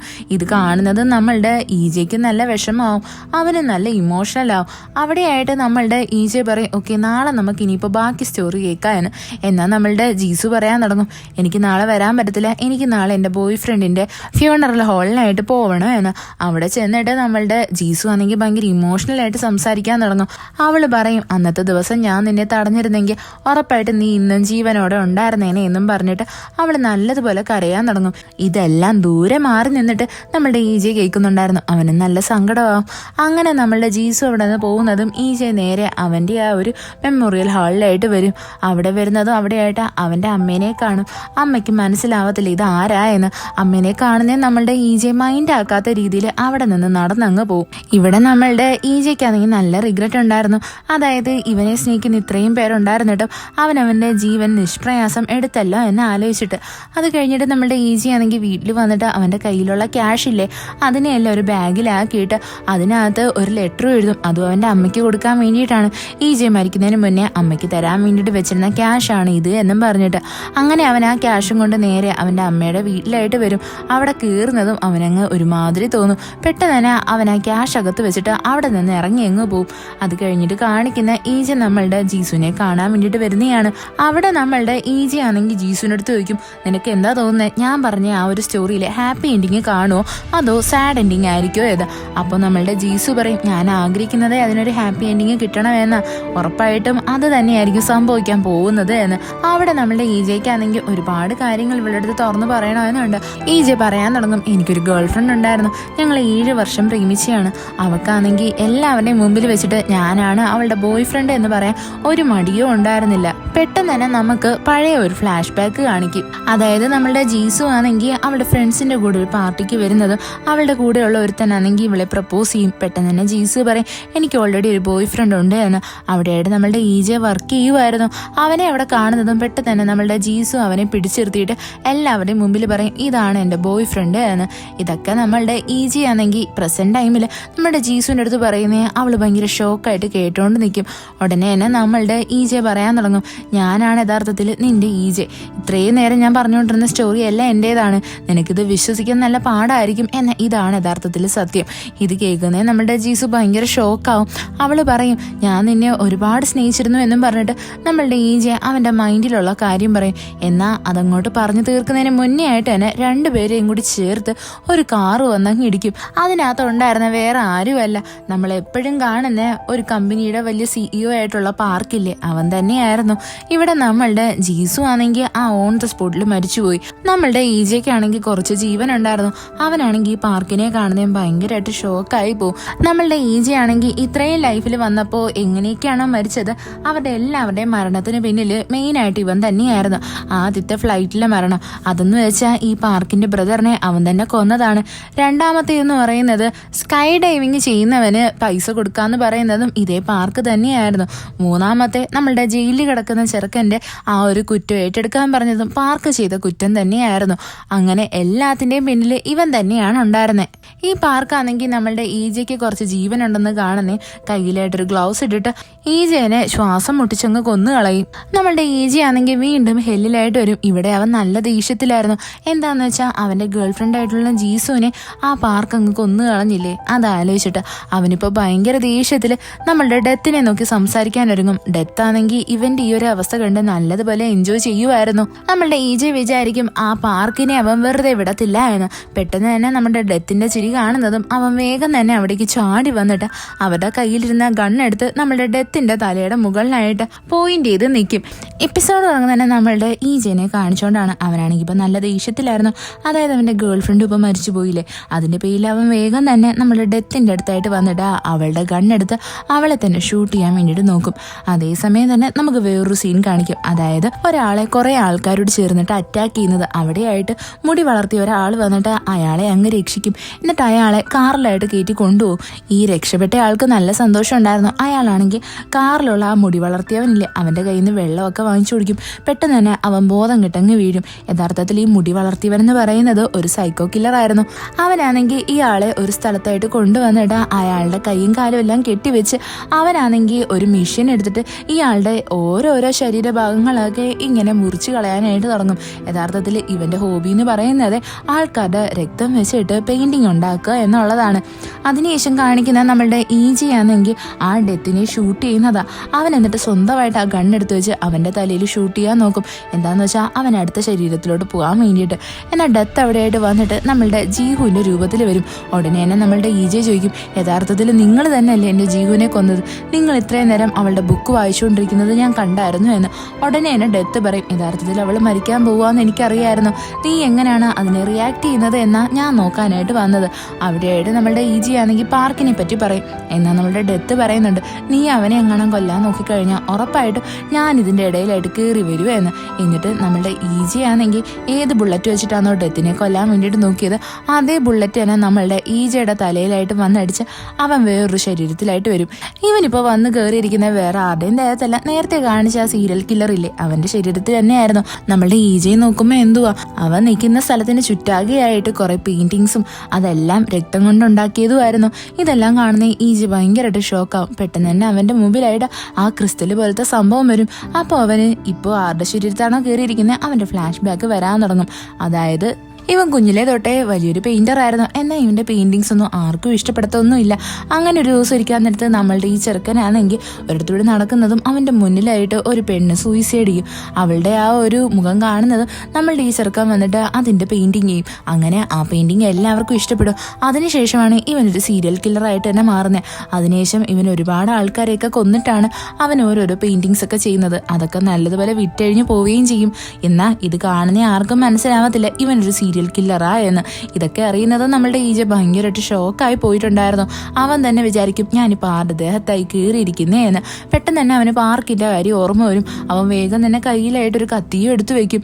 കൂട്ടത്തിൽ തന്നെ അവന് ഓർമ്മ വരും, അതായത് ഈ പാർക്കാണെങ്കിൽ നമ്മളുടെ മുന്നത്തെ ഈജേനെയും അതേപോലെ ജീഹുവിനെയും കൊന്നതിന് ശേഷം അവന്റെ അസിസ്റ്റന്റ് അടുത്ത് പറഞ്ഞിട്ടുണ്ടായിരുന്നു നീ ഈ കുറ്റം ഏറ്റെടുക്കണം എന്ന്. അങ്ങനെ അയാളാണെങ്കിൽ കാറിലെ ഡാഷ് ക്യാം എടുത്തിട്ട് അതാണെങ്കിൽ അവിടെ ഉള്ളൊരു ഓടയിലായിട്ട് എടുത്തങ്ങിടും. അതേപോലെ തന്നെ ഈ പാർക്കാണെങ്കിൽ നമ്മളുടെ ജീഹുവിന്റെ ആ പേനയില്ലേ അതിനെ എടുത്തിട്ട് ആ ഒരു ഓടയിലായിട്ട് അങ്ങ് തട്ടിയിടുമായിരുന്നു. ഇതെല്ലാം നമ്മളുടെ ഈജയ്ക്ക് ഇപ്പോൾ ഓർമ്മ വന്നിട്ടുണ്ട്. അവൻ ആദ്യമേ തന്നെ വരുന്നത് നമ്മളുടെ ജീഹു മരിച്ച ആ ഒരു സ്ഥലമില്ലേ അവിടെയായിട്ടായിരുന്നു. അവിടെ വന്നിട്ട് അവൻ വേഗം തന്നെ ആ ഓടയ്ക്കകത്ത് നിന്ന് ആ ഒരു പേനയും അതേപോലെ തന്നെ ആ ചിപ്പും അങ്ങ് എടുക്കും. എന്തിനാന്ന് വെച്ചാൽ ഇതിന്റെ പേരിൽ ആ പാർക്കിനെ എന്തെങ്കിലും ചെയ്യാൻ പറ്റിയാലോ എന്ന് ആലോചിച്ചിട്ട്. അങ്ങനെ നമ്മളുടെ ഈജി ആണെങ്കിൽ പാർക്കിനെ കാണാൻ വേണ്ടി അവന്റെ ഓഫീസിലായിട്ട് വരും. എന്നാൽ പാർക്ക് അവിടെ ഉണ്ടായിരുന്നില്ല. അവനിപ്പോൾ ഒരു മീറ്റിംഗ് അറ്റൻഡ് ചെയ്യുമായിരുന്നു. അവിടെയായിട്ടൊരു ചെറുക്കനാണെങ്കിൽ ഈ നമ്മളുടെ പാർക്കിന്റെ അടുത്ത് കുറെ ടെസ്റ്റ് ഒക്കെ നടത്തും. അതായത് ഇവൻ സൈക്കോ കില്ലർ ആണോ ഇല്ലയോ എന്ന് അറിയാൻ വേണ്ടിയിട്ട്. എന്നാൽ പാർക്കാണെങ്കിൽ നല്ല ബുദ്ധിപരമായിട്ട് എല്ലാത്തിനും ആൻസർ കൊടുക്കുന്നത്. അതുകൊണ്ട് തന്നെ എല്ലാവർക്കും മനസ്സിലാവും പാർക്ക് ഒരു നോർമൽ ആയിട്ടുള്ള ആളായെന്ന്. ഇതെല്ലാം നമ്മളുടെ ഈജി ആണെങ്കിൽ പുറത്ത് നിന്ന് TV കൂടി കാണുന്നുണ്ടായിരുന്നു. പെട്ടെന്ന് തന്നെ അവന്റെ മൂക്കിന്ന് ബ്ലഡ് വരും. അവൻ വേഗം തന്നെ ഡോക്ടറിനെ കാണാൻ വരും. അപ്പോഴാ സത്യം മനസ്സിലാക്കുന്നത് ഈ ചെറുക്കനാണെങ്കിൽ ക്യാൻസർ ആണ് എന്ന്. അതും 3rd സ്റ്റേജ് ആണ്. അതുകൊണ്ട് തന്നെ ഇവനിൻ്റെ ഒരു മാസം മാത്രമേ ബാക്കി ഉണ്ടായിരുന്നുള്ളൂ. അങ്ങനെ നമ്മളുടെ ഈജി ആണെങ്കിൽ അവിടെ നിന്ന് പുറത്തോട്ട് ഇറങ്ങുന്നത് അവന് പെയിന്റിംഗ് ഹാളിൽ നിന്നൊരു കോൾ വരും. അവർ പറയുന്നത് തന്നെ പാർക്കാണെങ്കിൽ നിങ്ങളുടെ ഒരു പെയിന്റിങ് വാങ്ങാൻ ആഗ്രഹിക്കുന്നു, നിങ്ങളെ മീറ്റ് ചെയ്യണോ എന്നാണ്. ഇത് കേൾക്കുന്നേ നമ്മളുടെ ഈജെ വേഗം തന്നെ ആ പാർക്കിനെ കാണാൻ വേണ്ടിയിട്ട് വരും. അവിടെ ഒരു വലിയ പെയിന്റിങ് ഉണ്ടായിരുന്നു. ഇത് കാണുന്നതും പാർക്ക് പറയും എനിക്ക് ഈ പെയിന്റിങ് വേണോ എന്ന്. ഉടനെ തന്നെ ഈജെ പറയും ഞാനിത് 5 ആൾക്കാരെ കൊന്നിട്ടുണ്ടാക്കിയ പെയിന്റിംഗ് ആണ്, നിങ്ങളെപ്പോലെ തന്നെ ഞാനും ആൾക്കാരെ കൊല്ലാറുണ്ട്. ഇത് കേൾക്കുന്നേ പാർക്ക് നല്ല ഷോക്കാവും. ഉടനെ തന്നെ ഈജെ വന്നിട്ട് പറയും ഞാൻ ജസ്റ്റ് തമാശ പറഞ്ഞതാണ് എന്ന്. കൂട്ടത്തിൽ തന്നെ ഈജെ ആണെങ്കിൽ പാർക്കിനെ അവന്റെ വീട്ടിലായിട്ട് ഇൻവൈറ്റ് ചെയ്യും. എന്നിട്ട് പറയും അവിടോട്ട് വന്നു കഴിഞ്ഞാൽ നിങ്ങൾക്ക് വേണ്ടിയിട്ട് ഞാനൊരു സ്പെഷ്യൽ ആയിട്ടുള്ളൊരു പെയിന്റിംഗ് ഉണ്ടാക്കി തരാമെന്ന്. അങ്ങനെ പാർക്ക് അത് കേട്ടിട്ട് അവിടെ നിന്നങ്ങ് പോവും. പാർക്ക് എന്നിട്ട് നേരെ വരുന്നത് ഒരു ചർച്ചിലായിട്ടാണ്. അവിടെയാണെങ്കിൽ അവന്റെ അച്ഛൻ ഇവന്റെ അനിയന് വേണ്ടിയിട്ട് പ്രാർത്ഥിച്ചുകൊണ്ടിരിക്കുവായിരുന്നു. പെട്ടെന്ന് തന്നെ നമുക്കൊരു ഫ്ലാഷ് ബാക്ക് കാണിക്കും. അതായത് ഈ പാർക്കിന്റെ അനിയനില്ലേ, അവൻ ഓൾറെഡി അറിയായിരുന്നു അതായത് ഈ പാർക്ക് എന്ന് പറയുന്നത് ഒരു സൈക്കോ കില്ലർ ആണ് എന്ന്.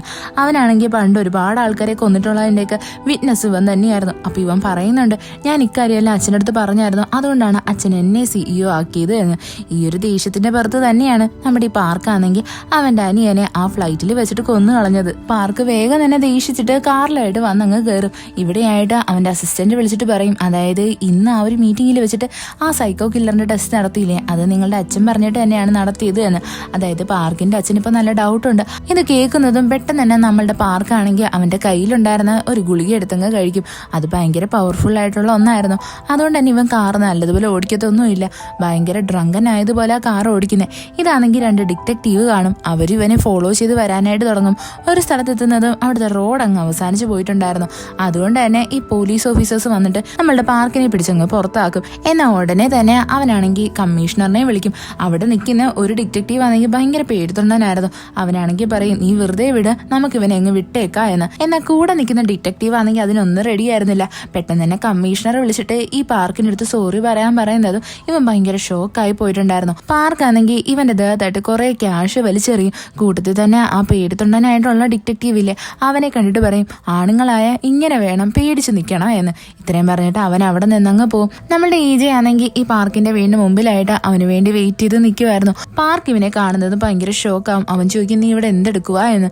എന്നാൽ നമ്മളുടെ ഈജെ ആണെങ്കിൽ പറയും നിനക്ക് വേണ്ടി ഞാൻ വെയിറ്റ് ചെയ്ത് നിൽക്കുമായിരുന്നു എന്ന്. ഇവിടെ അവർക്ക് രണ്ടുപേർക്കും ഇടയിൽ അങ്ങോട്ടും ഇങ്ങോട്ടും ഫൈറ്റ് ആവും. എന്താന്ന് വെച്ചാൽ നമ്മളുടെ പാർക്ക് ഇപ്പൊ ഭയങ്കര ഇറിറ്റേറ്റ് ആയിട്ടല്ലേ നിൽക്കുന്നത്. അവസാനം നമ്മളുടെ പാർക്കാണെങ്കിൽ അവന്റെ കയ്യിലുണ്ടായിരുന്ന ഒരു ഗൺ എടുത്തിട്ട് നമ്മളുടെ ഈജേനെ എങ്ങ് ഷൂട്ട് ചെയ്യും.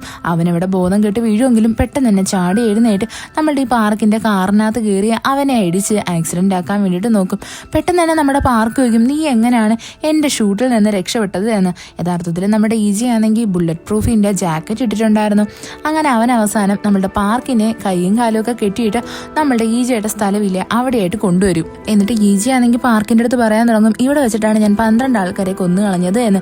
ഇവിടെ വെച്ചിട്ട് തന്നെയായിരിക്കും നിന്റെ അന്ത്യം സംഭവിക്കാൻ പോകുന്നത് എന്നും പറഞ്ഞിട്ട് നമ്മളുടെ ഈജി ആണെങ്കിൽ പാർക്കിനെ ആ സ്ഥലത്ത് കൊണ്ടുവന്ന് അവിടെ എല്ലാം സെറ്റ് ചെയ്യാനായിട്ട് തുടങ്ങും. എന്നാൽ പെട്ടെന്ന് തന്നെ നമ്മളുടെ ഈജയ്ക്ക് ബോധക്കേട് വരും. അവൻ കണ്ണുറന്ന് നോക്കുമ്പോൾ അവൻ എവിടെയാണോ നമ്മുടെ പാർക്കിനെ കിടത്താൻ വേണ്ടിയിട്ട് ഉദ്ദേശിച്ചത് അവിടെയായിട്ട് നമ്മളുടെ ഈജയെ കിടക്കുമായിരുന്നു. അവിടെയായിട്ട് പാർക്ക് വന്നിട്ട് പറയും നിനക്കൊരു കാര്യം അറിയാവോ, ഞാനും നിന്നെ പോലെ തന്നെ ഞാൻ ഒരുപാട് ആൾക്കാരെ കൊന്നിട്ടുണ്ട്. എൻ്റെ ആദ്യത്തെ അറ്റംപ്റ്റ് എന്ന് പറയുന്നത് ഞാൻ വണ്ടി ഓടിക്കാൻ നേരത്ത് ഒരാളെ ആക്സിഡന്റ് ആക്കിയായിരുന്നു.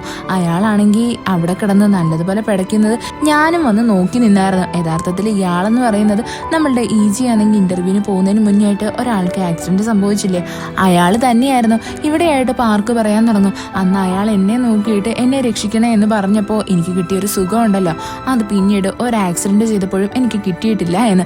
ഇവിടെയായിട്ട് നമ്മളുടെ ഈജി ആണെങ്കിൽ ഇതൊക്കെ കേട്ടിട്ട് ചിരിച്ചിട്ട് നമ്മുടെ പാർക്കിന്റെ മുഖത്തായിട്ട് തുപ്പിക്കൊടുക്കും. ഇത് കാണുന്നത് നമ്മളുടെ ഈ പാർക്കിന് ഭയങ്കര ദേഷ്യം വന്നിട്ട് അവൻ വേറൊന്നും നോക്കത്തില്ല. അവൻ പറയും എന്തൊക്കെയായിരുന്നാലും നീ ചെയ്തപ്പോൾ ഉള്ള നിനക്ക് കിട്ടിയ ഒരു സന്തോഷം ഉണ്ടല്ലോ അതെനിക്കും വേണോന്നും പറഞ്ഞിട്ട് അവൻ വേഗം തന്നെ നമ്മളുടെ ഈജയുടെ കൈയും കാലും എല്ലാം മുറിക്കാൻ വേണ്ടിയിട്ട് തുടങ്ങും. അവൻ അങ്ങനെ ഭയങ്കര ക്രൂരമായിട്ട് അവനെ അങ്ങ് കൊന്നുകളയും. ഇവിടെയായിട്ട് നമ്മളുടെ ഈജയെ വീണ്ടും ഹെല്ലിലായിട്ട് വരും. അവിടെയാണെങ്കിൽ അവനിങ്ങനെ ഭയങ്കര ചിരിച്ചുകൊണ്ട് നിൽക്കുമായിരുന്നു. പെട്ടെന്ന് തന്നെ നമ്മളുടെ ഡെത്ത് വന്നിട്ട് പറയും നിനക്ക് ഇത്രയും നാളും കിട്ടിയ മരണം വെച്ചിട്ട് നോക്കുവാണെങ്കിൽ ഇതാണ് ഭയങ്കര ക്രൂരമായിട്ടുള്ള ഒന്ന്, ഇതിനെ നീ തരണം ചെയ്ത സ്ഥിതിക്ക് ഇനിയിപ്പോൾ നിനക്ക് വേറെ ഒന്നും വരാൻ പോകുന്നില്ല എന്ന്. അവിടെയായിട്ട് നമ്മളുടെ ഈജി ആണെങ്കിൽ എല്ലാം പ്ലാൻ ചെയ്തിട്ടാണ് വന്നേക്കുന്നത്. അവനാണെങ്കിൽ ഇതെല്ലാം എക്സ്പെക്ട് ചെയ്തിട്ടുണ്ടായിരുന്നു. അതുകൊണ്ട് തന്നെ അവിടെയായിട്ട് CCTV ക്യാമറാസും ഉണ്ട്. അതായത് പാർക്കിനെ കൊടുക്കാനുള്ള എല്ലാ തെളിവുകളും ഇപ്പൊ നമ്മളുടെ ഈജയുടെ കയ്യിലായിട്ടുണ്ട്.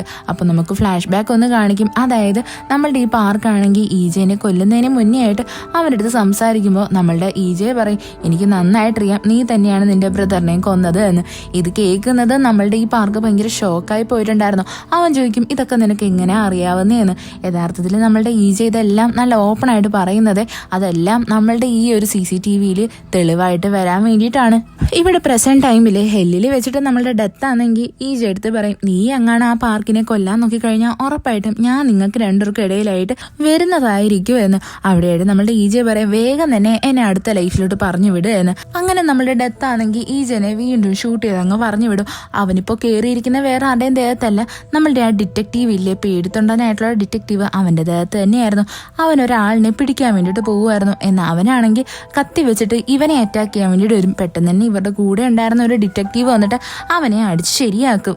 എന്നിട്ട് ആ ഡിറ്റക്റ്റീവ് ആണെങ്കിൽ നമ്മളുടെ പേടിത്തൊണ്ടനായിട്ടുള്ള ഡിറ്റക്റ്റീവില്ലേ, അതായത് നമ്മളുടെ EJ ഇപ്പോൾ ഉള്ള ആ ശരീരം, അവൻ്റെ അടുത്ത് പറയും, നിങ്ങൾ ഇത്രയ്ക്കും പേടിത്തൊണ്ടനാണെന്ന് ഞാൻ ഒട്ടും വിചാരിച്ചില്ല എന്ന്. പെട്ടെന്ന് തന്നെ നമ്മളുടെ EJക്ക് ആണെങ്കിൽ ആ ഒരു ക്രിസ്റ്റൽ പോലത്തെ സംഭവം വന്നിട്ട് ഇവന്റെ ഫ്ലാഷ് ബാക്ക് എല്ലാം ഓർമ്മ വരും. അതായത് നമ്മളുടെ ഈ ഡിറ്റക്റ്റീവിന്റെ അച്ഛൻ യഥാർത്ഥത്തിൽ വലിയൊരു പോലീസ് ഓഫീസർ ആയിരുന്നു. അയാളാണെങ്കിൽ എന്തോ ഒരു കേസ് തെളിയിക്കുന്നതിന്റെ ഇടയിലാണ് മരിച്ചുപോയത്. അതിനുശേഷമാണ് നമ്മളുടെ ഈ ഡിറ്റക്റ്റീവും പോലീസ് ഓഫീസർ ആവാൻ വേണ്ടിയിട്ട് ആഗ്രഹിച്ചത്. അയാളും നല്ലതുപോലെ പോലീസ് ഓഫീസർ ആവും. എന്നാൽ അവന്റെ അമ്മയാണെങ്കിൽ നല്ല വിഷമത്തിലായിരുന്നു. ഇവന്റെ ഒരു സർട്ടിഫിക്കറ്റും കൊണ്ട് വരുന്നത് അവന്റെ അമ്മ പറയും, നീ ഒരിക്കലും നിന്റെ അച്ഛനെ പോലെ ആവരുത്, നീ എനിക്ക് പ്രോമിസ് ചെയ്യണം, എന്ത് വന്നാലും നീ നിന്റെ ലൈഫായിരിക്കും ആദ്യമേ രക്ഷിക്കുന്നത് എന്ന്. അതുകൊണ്ട് തന്നെ നമ്മളുടെ ഡിറ്റക്റ്റീവ് ആണെങ്കിൽ വലിയ അപകടം പിടിച്ച കേസുകളിലൊന്നും തലയിടാൻ പോകത്തില്ല. അവൻ എപ്പോഴും അവന്റെ കാര്യം നോക്കി മാത്രമേ ഇരിക്കത്തുള്ളൂ. അതുകൊണ്ട് തന്നെയാണ് എല്ലാവരും അവനെ ഒരു പേടിത്തൊണ്ടനായിട്ട് കാണുന്നത്.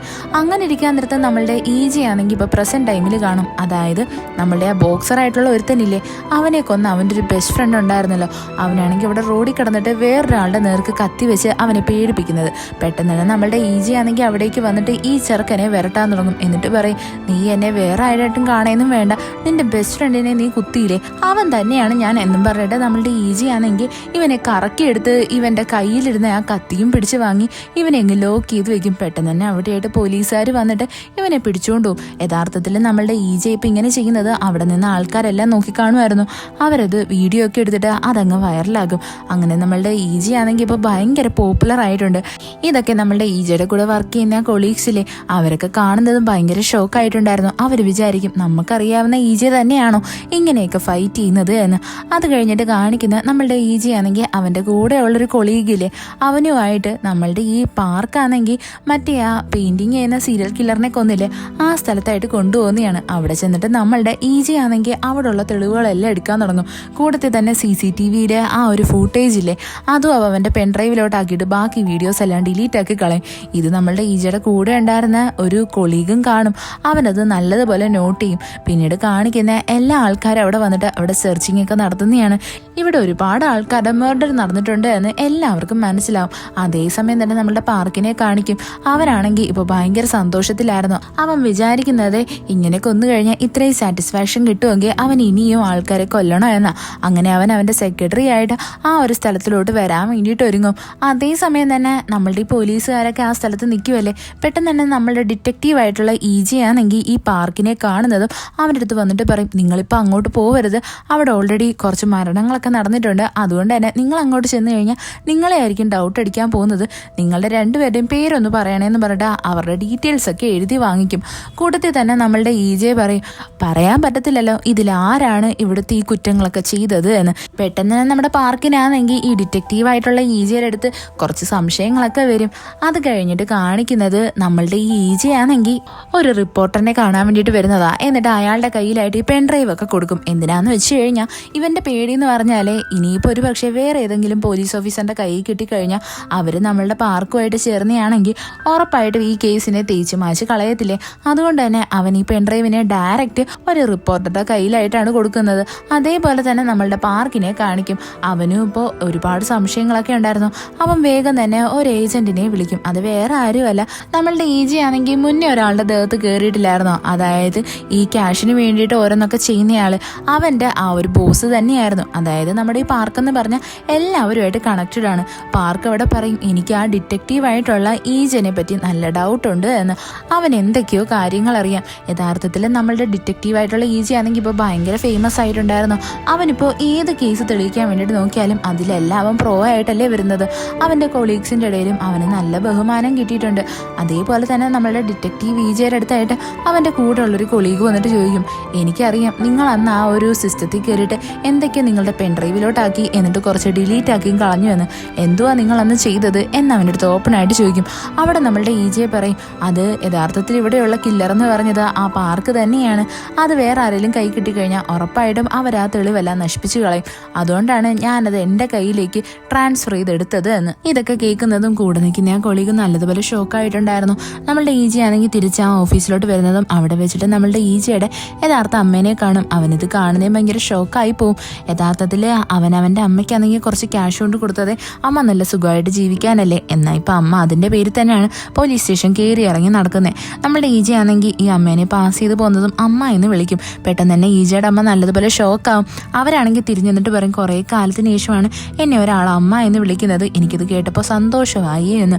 അപ്പോൾ നമ്മളുടെ ഈജെ പറയും, എന്തായിരുന്നാലും അമ്മയ്ക്ക് ആ ക്യാഷ് കയ്യിൽ വെച്ചുകൂടായിരുന്നോ, എന്തിനാ അതിങ്ങനെ കൊണ്ടുവന്ന് ഇങ്ങനെ കൊടുക്കുകയൊക്കെ ചെയ്യുന്നേ. അപ്പോൾ അവൻ്റെ അമ്മ പറയാൻ തുടങ്ങും, എനിക്ക് നല്ല കുറ്റബോധമുണ്ട്, അതുകൊണ്ടാണ് ഞാനിപ്പോൾ ഇങ്ങനെയൊക്കെ ചെയ്യുന്നത്. ഇവിടെയായിട്ട് നമ്മളുടെ ഈജയ്ക്ക് മനസ്സിലാവും അവൻ്റെ അമ്മ വിചാരിച്ചു വെച്ചിരിക്കുന്നത് നമ്മളുടെ ഈജ മരിക്കാനുള്ള മെയിൻ റീസൺ അവൻ്റെ അമ്മയാണ് എന്നാ. അവിടെയായിട്ട് ഈ അമ്മ നടക്കുന്നത് അമ്മയുടെ കാലില് ഷൂവിലെ ആ ഒരു ലേസ് അഴിഞ്ഞു കിടക്കുന്നത്. നമ്മളുടെ ഈജ നിന്നിട്ട് ആ ഷൂ ലേസ് കെട്ടിക്കൊടുക്കാനൊരുങ്ങും. പെട്ടെന്ന് തന്നെ അവൻ്റെ അമ്മയുടെ അടുത്ത് നമ്മളുടെ ഈജ ചോദിക്കും, അല്ല ഇത്രയും പഴകിയ ചെരുപ്പ് എന്തിനാ അമ്മ ഇട്ടുകൊണ്ട് നടക്കുന്നേ എന്ന്. യഥാർത്ഥത്തിൽ ഈ ചെരുപ്പ് ഗിഫ്റ്റ് ചെയ്തത് നമ്മളുടെ ഈജ തന്നെയായിരുന്നു. അപ്പോൾ അവൻ്റെ അമ്മ പറയാൻ തുടങ്ങും, ഇതെൻ്റെ മോൻ എനിക്ക് ഗിഫ്റ്റ് തന്നതാ. ഈ ഷൂ ഇടുമ്പോൾ അല്ല എനിക്ക് തോന്നുന്നത് അവൻ എൻ്റെ കൂടെ ഉണ്ട് എന്നാണ്. ഞാൻ അവനെ ഒരുപാട് മിസ് ചെയ്യുന്നുണ്ട്. ഇത് കേൾക്കുന്നേ നമ്മളുടെ ഡിറ്റക്റ്റീവായിട്ടുള്ള ഈജയ്ക്കാണെങ്കിൽ നല്ല സങ്കടം വരും. അവൻ അവിടെ കരയുന്ന സ്റ്റേജിലെത്തും. അമ്മ അവിടെ നിന്ന് പോവുകയും ചെയ്യും. നമ്മളുടെ ഈജയ്ക്ക് ഇപ്പം നല്ല വിഷമം ഉണ്ടായിരുന്നു. അടുത്ത ദിവസം ഈജയാണെങ്കിൽ ഈ അമ്മയുടെ വീടിൻ്റെ മുമ്പിലായിട്ട് കുറച്ച് ഫുഡൊക്കെ കൊണ്ടുവന്ന് വെക്കും. കൂട്ടത്തിൽ തന്നെ അതിനകത്തൊരു നോട്ട് എഴുതിയിട്ടുണ്ട്, അമ്മ ഈ ഫുഡെല്ലാം കഴിക്കണം എന്ന്.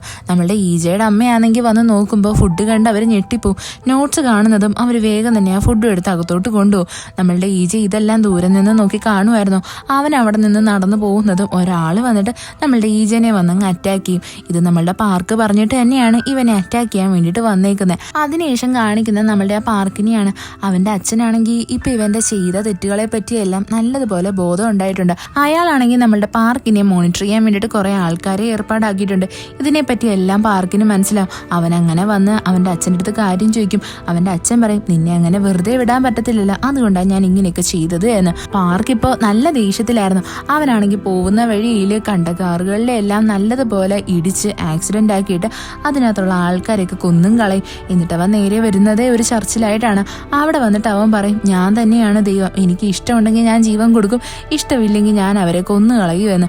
അങ്ങനെ അവൻ സംസാരിച്ചുകൊണ്ടിരിക്കുന്നത് പെട്ടെന്ന് തന്നെ അവനാണെങ്കിൽ അഡ്വർടൈസ്മെന്റ് ഓഫീസിൽ നിന്ന് കോൾ വരും. അതായത് നിങ്ങളുടെ ഒരു വീഡിയോ ഇവിടെ ടെലികാസ്റ്റ് ചെയ്യാൻ പോവാ, എനിക്കത് ഒരിക്കലും സ്റ്റോപ്പ് ചെയ്യാൻ പറ്റത്തില്ല എന്നും പറഞ്ഞിട്ട്.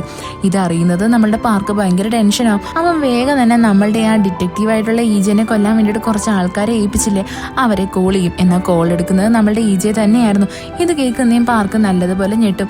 അവിടെയായിട്ട് നമ്മളുടെ ഈജയെ പറയും, നിങ്ങൾ എന്തായിരുന്നാലും ഉടനെ തന്നെ സ്റ്റേഷനിലോട്ട് വരേണ്ടതായിട്ട് വരും, ഒട്ടും വിചാരിച്ചില്ല അല്ലേ ഞാനിവിടെ ജീവനോടെ കാണുമെന്ന്. യഥാർത്ഥത്തിൽ പാർക്കിനാണെങ്കിൽ ചെറിയ പരിക്ക് മാത്രമേ പറ്റിയിട്ടുണ്ടായിരുന്നുള്ളൂ. അത് കഴിഞ്ഞിട്ട് കാണിക്കുന്ന നമ്മളുടെ ഈ ഡിറ്റക്റ്റീവായിട്ടുള്ള ഈജയില്ലേ, അവനെ ആണെങ്കിൽ അവരുടെ ആ ഡിറ്റക്റ്റീവിലെ മാനേജർ വിളിക്കുന്നതാണ്. അവിടെ വന്ന് നോക്കുമ്പോൾ എന്താ അവിടെ ഓൾറെഡി നമ്മുടെ പാർക്ക് ഇരിക്കുമായിരുന്നു. പാർക്കാണെങ്കിൽ അയാളുടെ അടുത്ത് പറയും, എനിക്ക് ഈജ എടുത്ത് കുറച്ച് പേഴ്സണലായിട്ട് സംസാരിക്കണം എന്ന്. അങ്ങനെ അയാൾ അവിടെ നിന്ന് ഇറങ്ങിയങ്ങ് പോവും. പാർക്കും നമ്മളുടെ ഈജയും കൂടി സംസാരിക്കാൻ തുടങ്ങും. അവിടെ പാർക്ക് പറയുന്നത് തന്നെ, നീ ഈ കേസിൽ നിന്നൊക്കെ പിന്മാറുവാണെന്നുണ്ടെങ്കിൽ ഉറപ്പായിട്ടും ഞാൻ നിന്നെ കമ്മീഷണറാക്കാം എന്നാ നമ്മളുടെ ഈജി അതിനൊന്നും വില്ലിങ് ആവത്തില്ല. അവൻ്റെ അടുത്താണെങ്കിൽ പറയും, നീ ഈ പേപ്പറിൽ സൈൻ ചെയ്യണോ എന്ന്. ഈജി ആണെങ്കിൽ അവിടെ നമ്മളുടെ ജീഹുവിൻ്റെ ആ ഒരു പേനയില്ലേ, അതെടുത്തിട്ട് പേപ്പറിലൊക്കെ സൈൻ ചെയ്തിട്ട് അതങ്ങ് കീറിക്കളയും. എന്നിട്ട് നമ്മളുടെ ഈജെ പറയും, നീ എന്തൊക്കെ വിചാരിച്ചാലും എന്നെ ഒരിക്കലും നിനക്ക് കയ്യിലെടുക്കാൻ പറ്റത്തില്ല എന്ന്. ഇത്രയും പറഞ്ഞിട്ട് അവൻ അവിടെ നിന്നങ്ങ് പോവും. ഇവിടെ യഥാർത്ഥത്തിൽ നമ്മുടെ പാർക്കാണെങ്കിൽ ഇപ്പൊ അവന്റെ സ്വയരക്ഷയ്ക്ക് വേണ്ടിയിട്ടുള്ള പ്ലാനിങ് ഒക്കെ നടത്തുമായിരുന്നു. അവൻ ഓൾറെഡി ഇവിടെയുള്ള പോലീസ് ഓഫീസേഴ്സ് അല്ലേ, അതിനകത്തുള്ള ഒരാളുടെ അടുത്ത് ഓർഡർ കൊടുത്തിട്ടുണ്ട്. അതായത് നമ്മളുടെ ഈജനെ തട്ടിക്കൊണ്ടുപോയി അവനെങ്ങ് കൊന്നു കളയണം എന്ന്. ഈജ അവിടെ നിന്ന് ന്യൂസ് റിപ്പോർട്ട് നോക്കിക്കൊണ്ടിരിക്കും. എന്താന്ന് വെച്ചാൽ ഇന്നാണല്ലോ നമ്മളുടെ പാർക്കിന്റെ എല്ലാ കുറ്റങ്ങളും പുറത്തു വരുന്നത്. ഇവിടെയാണെങ്കിൽ പാർക്ക് ഓൾറെഡി എല്ലാ കമ്പനിക്കാരെയും നല്ലതുപോലെ വരട്ടിയിട്ടുണ്ട്. നിങ്ങളെങ്ങാണം എൻ്റെ ഫുൾ ഡീറ്റെയിൽസ് പുറത്താക്കി കഴിഞ്ഞാൽ നിങ്ങളുടെ എല്ലാം കമ്പനി ഞാൻ പൂട്ടിക്കൂ എന്ന്. അതുകൊണ്ട് തന്നെ ഈ ന്യൂസ് റിപ്പോർട്ടേഴ്സ് എല്ലാം ഫുൾ സ്റ്റോറി ഒന്നും കാണിക്കത്തില്ല, നമ്മളുടെ ഈ പാർക്കിനെ തട്ടിക്കൊണ്ട് വരുന്നത് വരെയൊക്കെ കാണിക്കത്തുള്ളൂ. പാർക്ക് അങ്ങനെ എല്ലാവരുടെയും മുമ്പിൽ വന്നിട്ട് കൺഫസ് ചെയ്യും, അതെ ഞാൻ തന്നെയാണ് ആ പെയിന്ററിനെ കൊന്നത്, അവൻ എന്നെ തട്ടിക്കൊണ്ട് വന്ന് എന്നെ സീരിയൽ കില്ലറിനെ പോലെ കൊല്ലാൻ വേണ്ടിയിട്ട് നോക്കി, ആ ടൈമിൽ ഞാൻ എൻ്റെ സ്വയരക്ഷയ്ക്ക് വേണ്ടിയിട്ടാണ് അവനെ കൊന്നു കളഞ്ഞത് എന്ന്. എല്ലാവരും അപ്പോൾ അവൻ്റെ ബോഡി ചോദിക്കും. എന്നാൽ നമ്മുടെ പാർക്ക് പറയും, എനിക്ക് അവൻ്റെ ബോഡി ബോഡി എവിടെയാണ് ഉള്ളതെന്ന് അറിയത്തില്ല എന്ന്. അങ്ങനെ അവസാനം പാർക്കിനെ പോലീസുകാരെ അറസ്റ്റ് ചെയ്യും. ഇവിടെയാണെങ്കിൽ ഒരുപാട് ആൾക്കാർ ഇവനെ സപ്പോർട്ട് ചെയ്യാനുണ്ടായിരുന്നു. ആൾക്കാരെല്ലാം പ്രൊട്ടസ്റ്റ് ചെയ്യാൻ തുടങ്ങും. അതായത് പാർക്ക് സ്വയരക്ഷയ്ക്ക് വേണ്ടിയിട്ട് കൊന്നതുകൊണ്ട് തന്നെ അവന് ശിക്ഷ കൊടുക്കേണ്ട ആവശ്യമില്ല എന്നും പറഞ്ഞിട്ട്. അവസാനം നമ്മളുടെ പാർക്കാണെങ്കിൽ ജയിലിൽ നിന്ന് പുറത്തിറങ്ങും. ആർക്കും ഇവനെ ഒന്നും ചെയ്യാൻ പറ്റത്തില്ല. ഇവിടെ നമ്മളുടെ ഈജി ആയിരുന്നാലും നല്ല ടെൻഷനിലായിരുന്നു. അവൻ വിചാരിച്ചതുപോലെ പാർക്കിന് ശിക്ഷ വാങ്ങി കൊടുക്കാൻ പറ്റിയില്ലല്ലോ. അവന് നല്ല വിഷമവും ഉണ്ട്. അങ്ങനെ ഇരിക്കാൻ നേരത്ത് നമ്മളുടെ ഈജി ആണെങ്കിൽ കാറിൽ കയറാൻ വേണ്ടിയിട്ട് വരുന്നതും നമ്മളുടെ ഈജയുടെ കൂടെ വർക്ക് ചെയ്യുന്ന ഒരു കൊളീഗ് ആണെങ്കിൽ ഈജനെ തട്ടിക്കൊണ്ടുപോകാൻ വേണ്ടി അവന്റെ മുഖത്തായിട്ട് മാസ്ക് ഇട്ട് അവിടെ നിന്ന് കൂട്ടിക്കൊണ്ടുപോകാൻ ഒരുങ്ങും. അതേസമയം തന്നെ പാർക്കാണെങ്കിൽ ഒരു ബിസിനസ് ട്രിപ്പിന്റെ ഭാഗമായിട്ട് വേറൊരു സ്ഥലത്തോട്ട് പോകാൻ വേണ്ടി ഫ്ലൈറ്റിൽ യാത്ര ചെയ്യുമായിരുന്നു. അതേസമയം തന്നെ അവനാണെങ്കിൽ ആ ഫ്ലൈറ്റിലായിട്ട് അവിടുത്തെ സ്ക്രീനിലായിട്ട് കുറെ കാര്യങ്ങളൊക്കെ എഴുതി കാണിക്കും. അവൻ ആരെയൊക്കെയാണോ കൊന്നത് അവരുടെ എല്ലാം ഡീറ്റെയിൽസും എല്ലാം എഴുതി കാണിക്കും. ഇതൊക്കെ കാണുന്നേ നമ്മളുടെ പാർക്ക് ഭയങ്കര ഷോക്കാവും. പെട്ടെന്ന് തന്നെ അവനാണെങ്കിൽ പൈലറ്റിനെ വന്ന് നോക്കുമ്പോൾ ഫ്ലൈറ്റിലായിട്ട് പൈലറ്റും ഉണ്ടായിരുന്നില്ല. അത് ഓട്ടോ പൈലറ്റിൽ കിടക്കുമായിരുന്നു.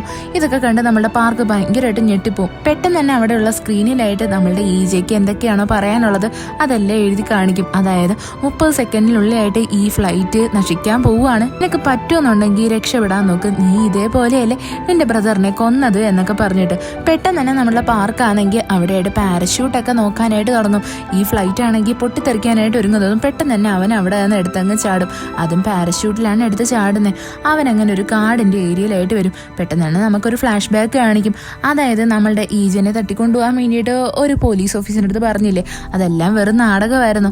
ഈജനെ തട്ടിക്കൊണ്ടു പോകുന്ന കണക്ക് അഭിനയിച്ചത് മാത്രമാണ്. എന്നിട്ട് നമ്മളുടെ പാർക്കിനെ ഇൻഫോം ചെയ്തു.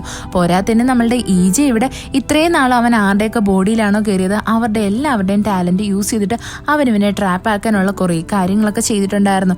അതായത് ഫസ്റ്റിലെ തന്നെ നമ്മളുടെ ആദ്യത്തെ ബ്രദർ ഇല്ലേ, അതായത് ഫ്ലൈറ്റിൽ മരിച്ചുപോയ, അവനറിയായിരുന്നു നമ്മളുടെ ഈ പാർക്ക് എന്ത് തരം മെഡിസിനാണ് എടുക്കുന്നതെന്ന്. അവൻ അതുകൊണ്ട് തന്നെ ഫസ്റ്റിലെ ആ മെഡിസിനെ അങ്ങ് ചേഞ്ച് ആക്കും. അത് കഴിഞ്ഞിട്ട് നമ്മളുടെ ആ ഗ്യാങ്സ്റ്റർ ഇല്ലേ, അവനാണെങ്കിൽ അറിയാം നമ്മളുടെ ഈ പാർക്കിന് ആരൊക്കെയായിട്ടാണ് കമ്പനി എന്ന്. ആ ഗ്യാങ്സ്റ്റർ ആണെങ്കിൽ അവന്റെ ആ ഒരു മെമ്മറിയൊക്കെ യൂസ് ചെയ്തിട്ട് അവന്റെ കയ്യിലുണ്ടായിരുന്ന കുറെ ഡേറ്റാസും കാര്യങ്ങളൊക്കെ കളക്ട് ചെയ്തെടുക്കും. അതേപോലെ തന്നെ നമ്മളുടെ ആ സ്കൈ ഡൈവിങ് ചെയ്യുന്ന ആളില്ലേ, അവന്റെ ആ ഒരു പവേഴ്സ് യൂസ് ചെയ്തിട്ട് അവൻ ആ ഫ്ലൈറ്റിനെ എല്ലാം സെറ്റ് ആക്കിയിട്ട് ഓട്ടോ പൈലറ്റ് ആക്കി അവൻ ആ ഫ്ലൈറ്റിൽ നിന്ന് പാരച്യൂട്ട് യൂസ് ചെയ്തിട്ട് താഴെയായിട്ട് വന്ന് നല്ലതുപോലെ ലാൻഡ് ആവും. ഇവിടെയായിട്ട് നമ്മളുടെ ഈ പാർക്കില്ലേ, അവനാണെങ്കിൽ ഇപ്പോൾ പാരച്യൂട്ടിൽ ഒരു സ്ഥലത്ത് വന്ന് ലാൻഡ് ആയിട്ടുണ്ടല്ലോ. വന്ന് ഇറങ്ങുന്നത് നമ്മളുടെ ഈജി ആണെങ്കിൽ അവന്റെ കാറുമായിട്ട് വന്ന് ഈ പാർക്കിനെ ഇടിച്ചങ്ങ് തെറിപ്പിക്കും. എന്നിട്ടും അവനൊന്നും സംഭവിക്കത്തൊന്നുമില്ല. അവിടെയായിട്ട് നമ്മളുടെ ഈജനെ കാണുന്നതും പാർക്ക് നല്ലതുപോലെ ഷോക്കായിട്ടുണ്ടായിരുന്നു. പെട്ടെന്ന് തന്നെ നമ്മളുടെ ഈജയുടെ രൂപം കാണിക്കുന്നത് മറ്റേ ആ മോഡലിന്റെ രൂപത്തിലാണ്. അവനെയല്ലേ നമ്മളുടെ ഈ പാർക്ക് വന്നിട്ട് ശ്വാസം മുട്ടിച്ച് കൊന്നത്. അവൻ വേഗം വന്ന് ഈ പാർക്കിന്റെ മുഖത്തായിട്ട് കൈ വെച്ചിട്ട് അവനെ ശ്വാസം മുട്ടിച്ച് കൊല്ലാൻ നോക്കും. പെട്ടെന്ന് തന്നെ അവിടെയായിട്ട് ഡെത്ത് വരും. ഡെത്ത് ഓൾറെഡി പറഞ്ഞിട്ടുണ്ടല്ലോ, നീ അങ്ങനെ പാർക്കിനെ കൊല്ലാൻ നോക്കിക്കഴിഞ്ഞാൽ ഉറപ്പായിട്ടും ഞാൻ ഇടയിലായിട്ട് വരുമെന്ന്. ഇവിടെയായിട്ട് പെട്ടെന്ന് നമ്മളുടെ ഈജയുടെ കയ്യിൽ നിന്ന് ജീഹുവിന്റെ ആ ഒരു പേനയില്ലേ അതങ്ങ് താഴെ വീഴും. അപ്പോൾ അവന് ഓർമ്മ വരും, ജീഹു ഓൾറെഡി പറഞ്ഞിട്ടുണ്ട് ഞാൻ ആഗ്രഹിക്കുന്നത് ഈ സ്റ്റോറിക്ക് നല്ലൊരു ഹാപ്പി എൻഡിങ് കിട്ടണം എന്ന്. അതുകൊണ്ട് തന്നെ നമ്മളുടെ ഈജി ആണെങ്കിൽ ഇവനെ കൊല്ലാണ്ട് അവിടെ നിന്ന് എഴുന്നേറ്റങ്ങ് പോവും. കാര്യം അവനൊട്ടും ആഗ്രഹിക്കുന്നില്ല മരിച്ചു കഴിഞ്ഞിട്ട് അവന് നരകത്തിലോട്ട് പോവാൻ. ഇവിടെയായിട്ട് നമ്മളുടെ പാർക്കാണെങ്കിൽ നമ്മളുടെ ഈജയെ തിരിഞ്ഞ് നടക്കുന്നതും അവനെ അറ്റാക്ക് ചെയ്യാൻ വേണ്ടിയിട്ട് വരും. എന്നാൽ പെട്ടെന്ന് തന്നെ നല്ലതുപോലെ കാറ്റടിച്ചിട്ട് നമ്മളുടെ ഈ പാർക്കില്ലേ, അവനാണെങ്കിൽ അവിടെ വരുന്ന വലിയ ഒരു വണ്ടിയുടെ മുമ്പിലായിട്ട് ചെന്നങ്ങ് വീഴും. അങ്ങനെ അവന് വലിയൊരു ആക്സിഡന്റ് തന്നെ സംഭവിക്കും. എപ്പിസോഡ് തുടങ്ങുന്ന തന്നെ നമ്മുടെ ഡിറ്റക്റ്റീവിന്റെ ദേഹത്തുള്ള ഈജയില്ലേ, അവനാണെങ്കിൽ പാർക്കിന്റെ ആ സെക്രട്ടറി ഇല്ലേ അയാളെ വന്ന് കണ്ട് സംസാരിക്കുന്നതാണ്. അയാളുടെ അടുത്ത് പറയും, നിങ്ങളെ പുറത്താക്കാനുള്ള തെളിവ് എന്റെ കയ്യിലുണ്ട് എന്നും പറഞ്ഞിട്ട് ആ മെമ്മറി കാർഡ് എടുത്ത് കാണിക്കും. ഇത് കാണുന്നതും ആ സെക്രട്ടറിക്ക് ഭയങ്കര സന്തോഷമാവും.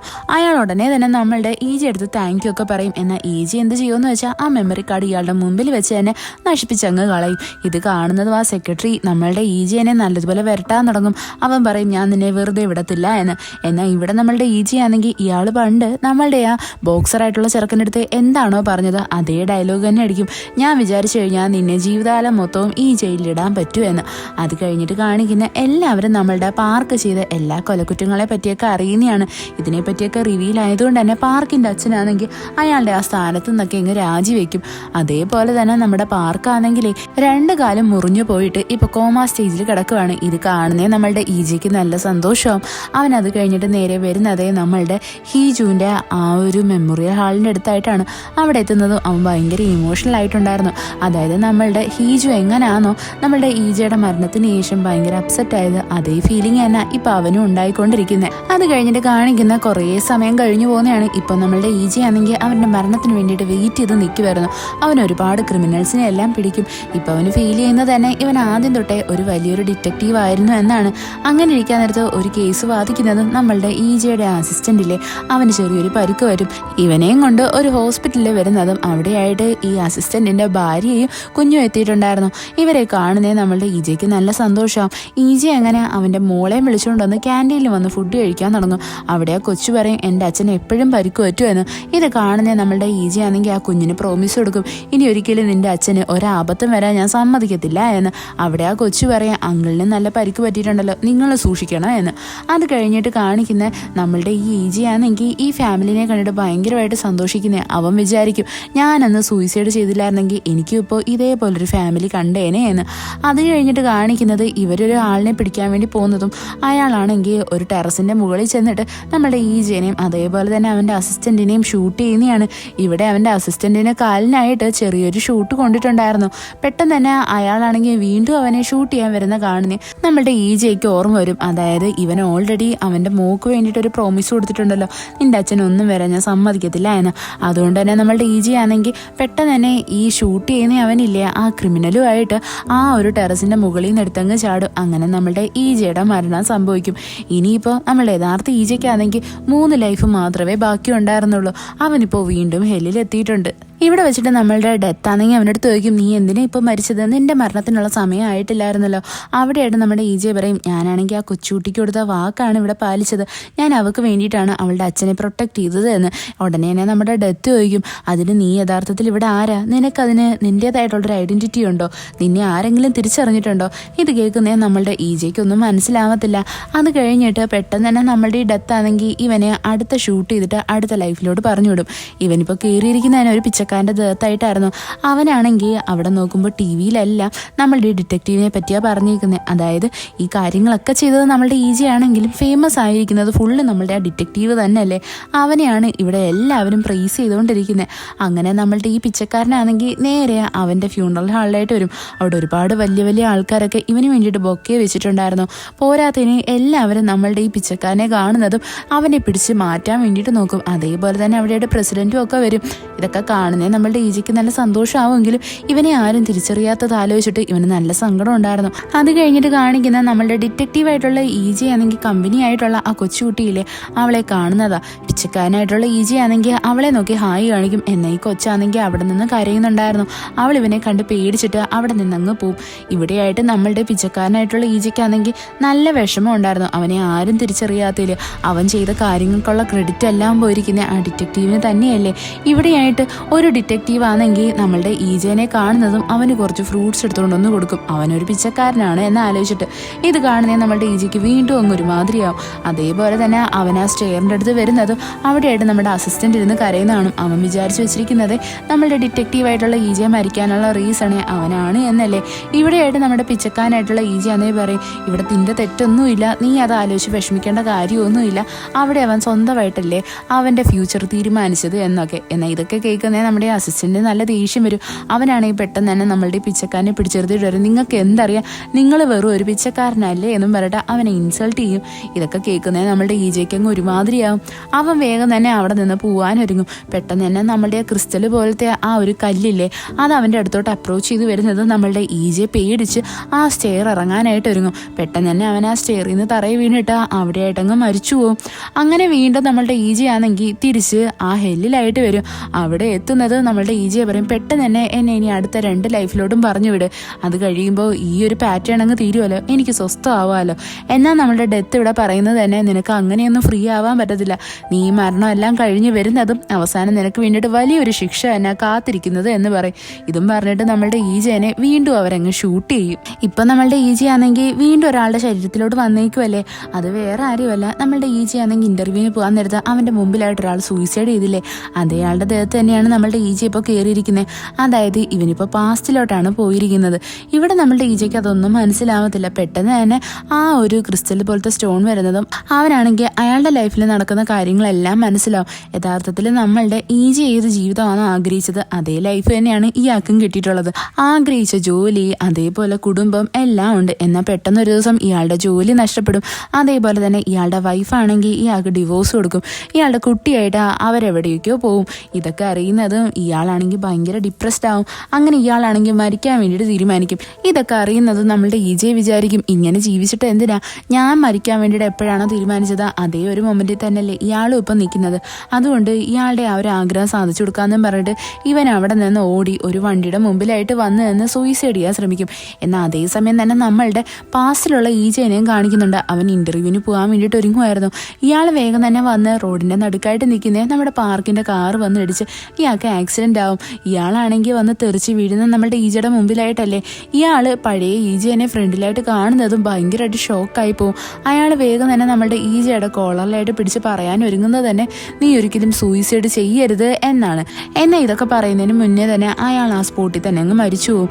അത് കഴിഞ്ഞിട്ട് നമ്മളുടെ ഈജി ആണെങ്കിൽ വീണ്ടും ഹെല്ലിലായിട്ട് വരും. അവിടെ എത്തുന്നതും അവൻ ഡെത്തിൻ്റെ അടുത്ത് പറയും, വേഗം തന്നെ അടുത്ത ഷൂട്ടും ചെയ്യ്, എനിക്ക് അടുത്ത ലൈഫിലോട്ട് പോകണം. ചെന്നാൽ ഉടനെ തന്നെ ഞാൻ പെട്ടെന്ന് തന്നെ മരിച്ചിട്ട് തിരിച്ച് ഹെല്ലിലോട്ട് വരാൻ വേണ്ടിയിട്ട് നോക്കത്തുള്ളൂ, എനിക്കിനി ഈ ഭൂമിയിൽ നിൽക്കണ്ട എന്ന്. ഉടനെ തന്നെ നമ്മളുടെ ഡെത്ത് പറയും, എനിക്ക് തോന്നുന്നില്ല നിന്നെ കൊണ്ട് അതിന് സാധിക്കുമെന്ന്. നീ ഉടനെ ഒന്നും മരിക്കുന്ന ഒരു ലക്ഷണം ഞാൻ കാണുന്നില്ല എന്നും പറഞ്ഞിട്ട് നമ്മളുടെ ഡെത്ത് ആണെങ്കിൽ ഈജിയുടെ നെറ്റിയിലായിട്ട് അടുത്ത ഷൂട്ട് ചെയ്യും.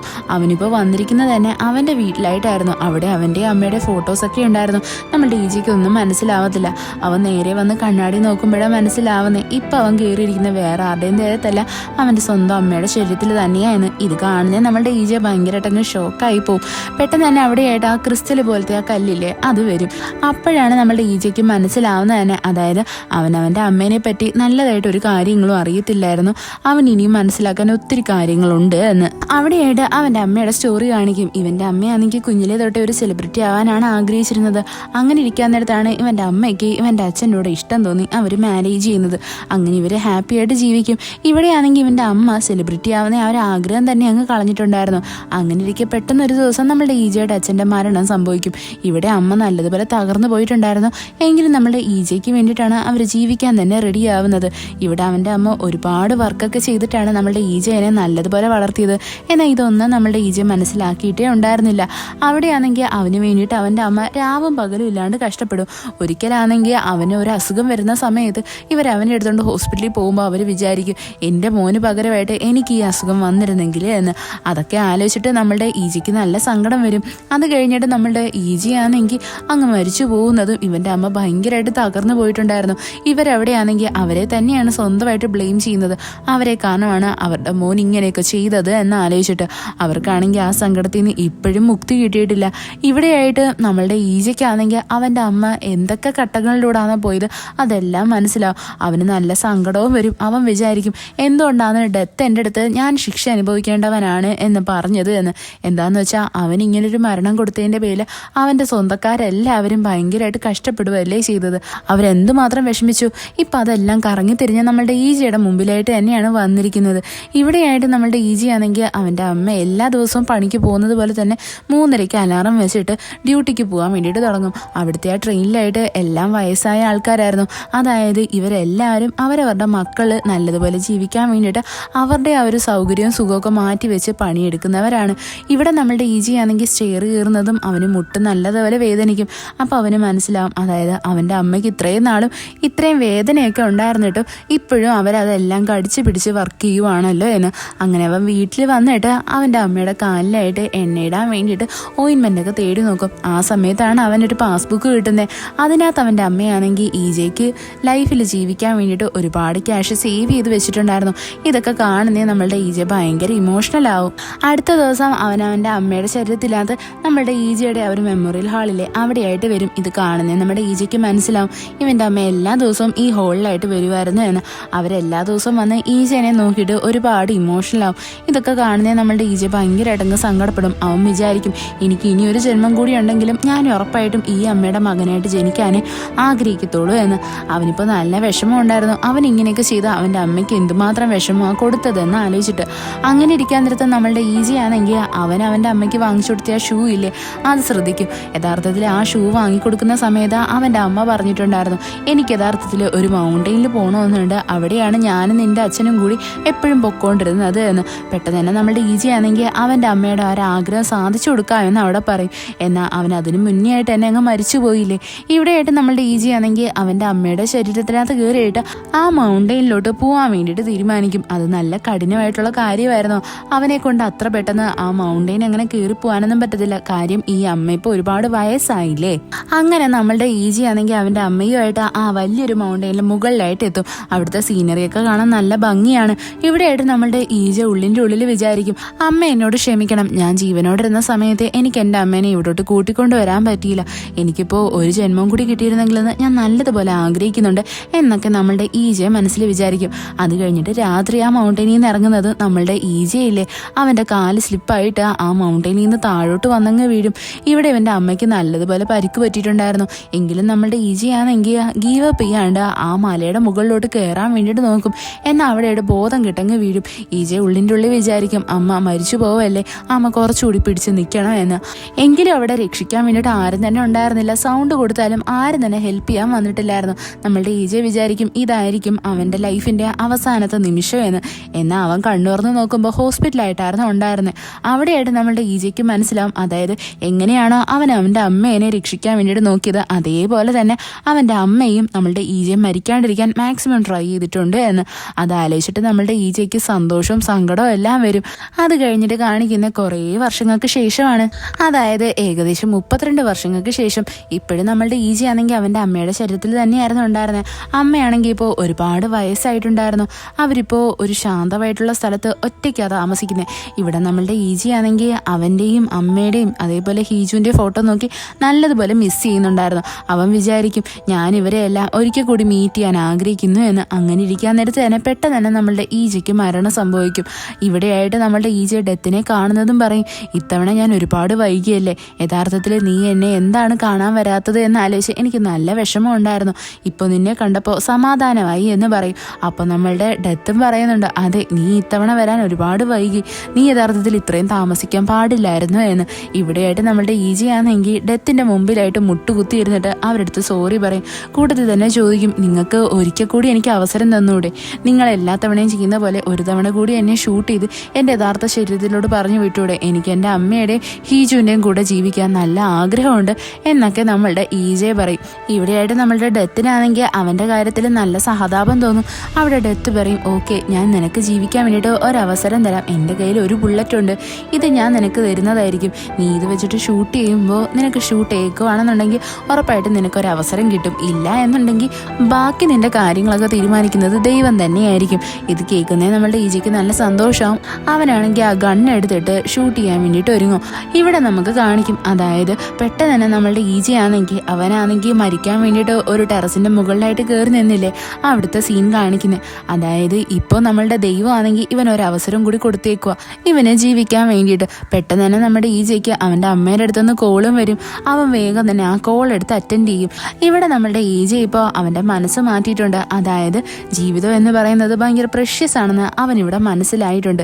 ഈ സ്റ്റോറി ഇവിടെ വെച്ച് അവസാനിക്കുന്നു.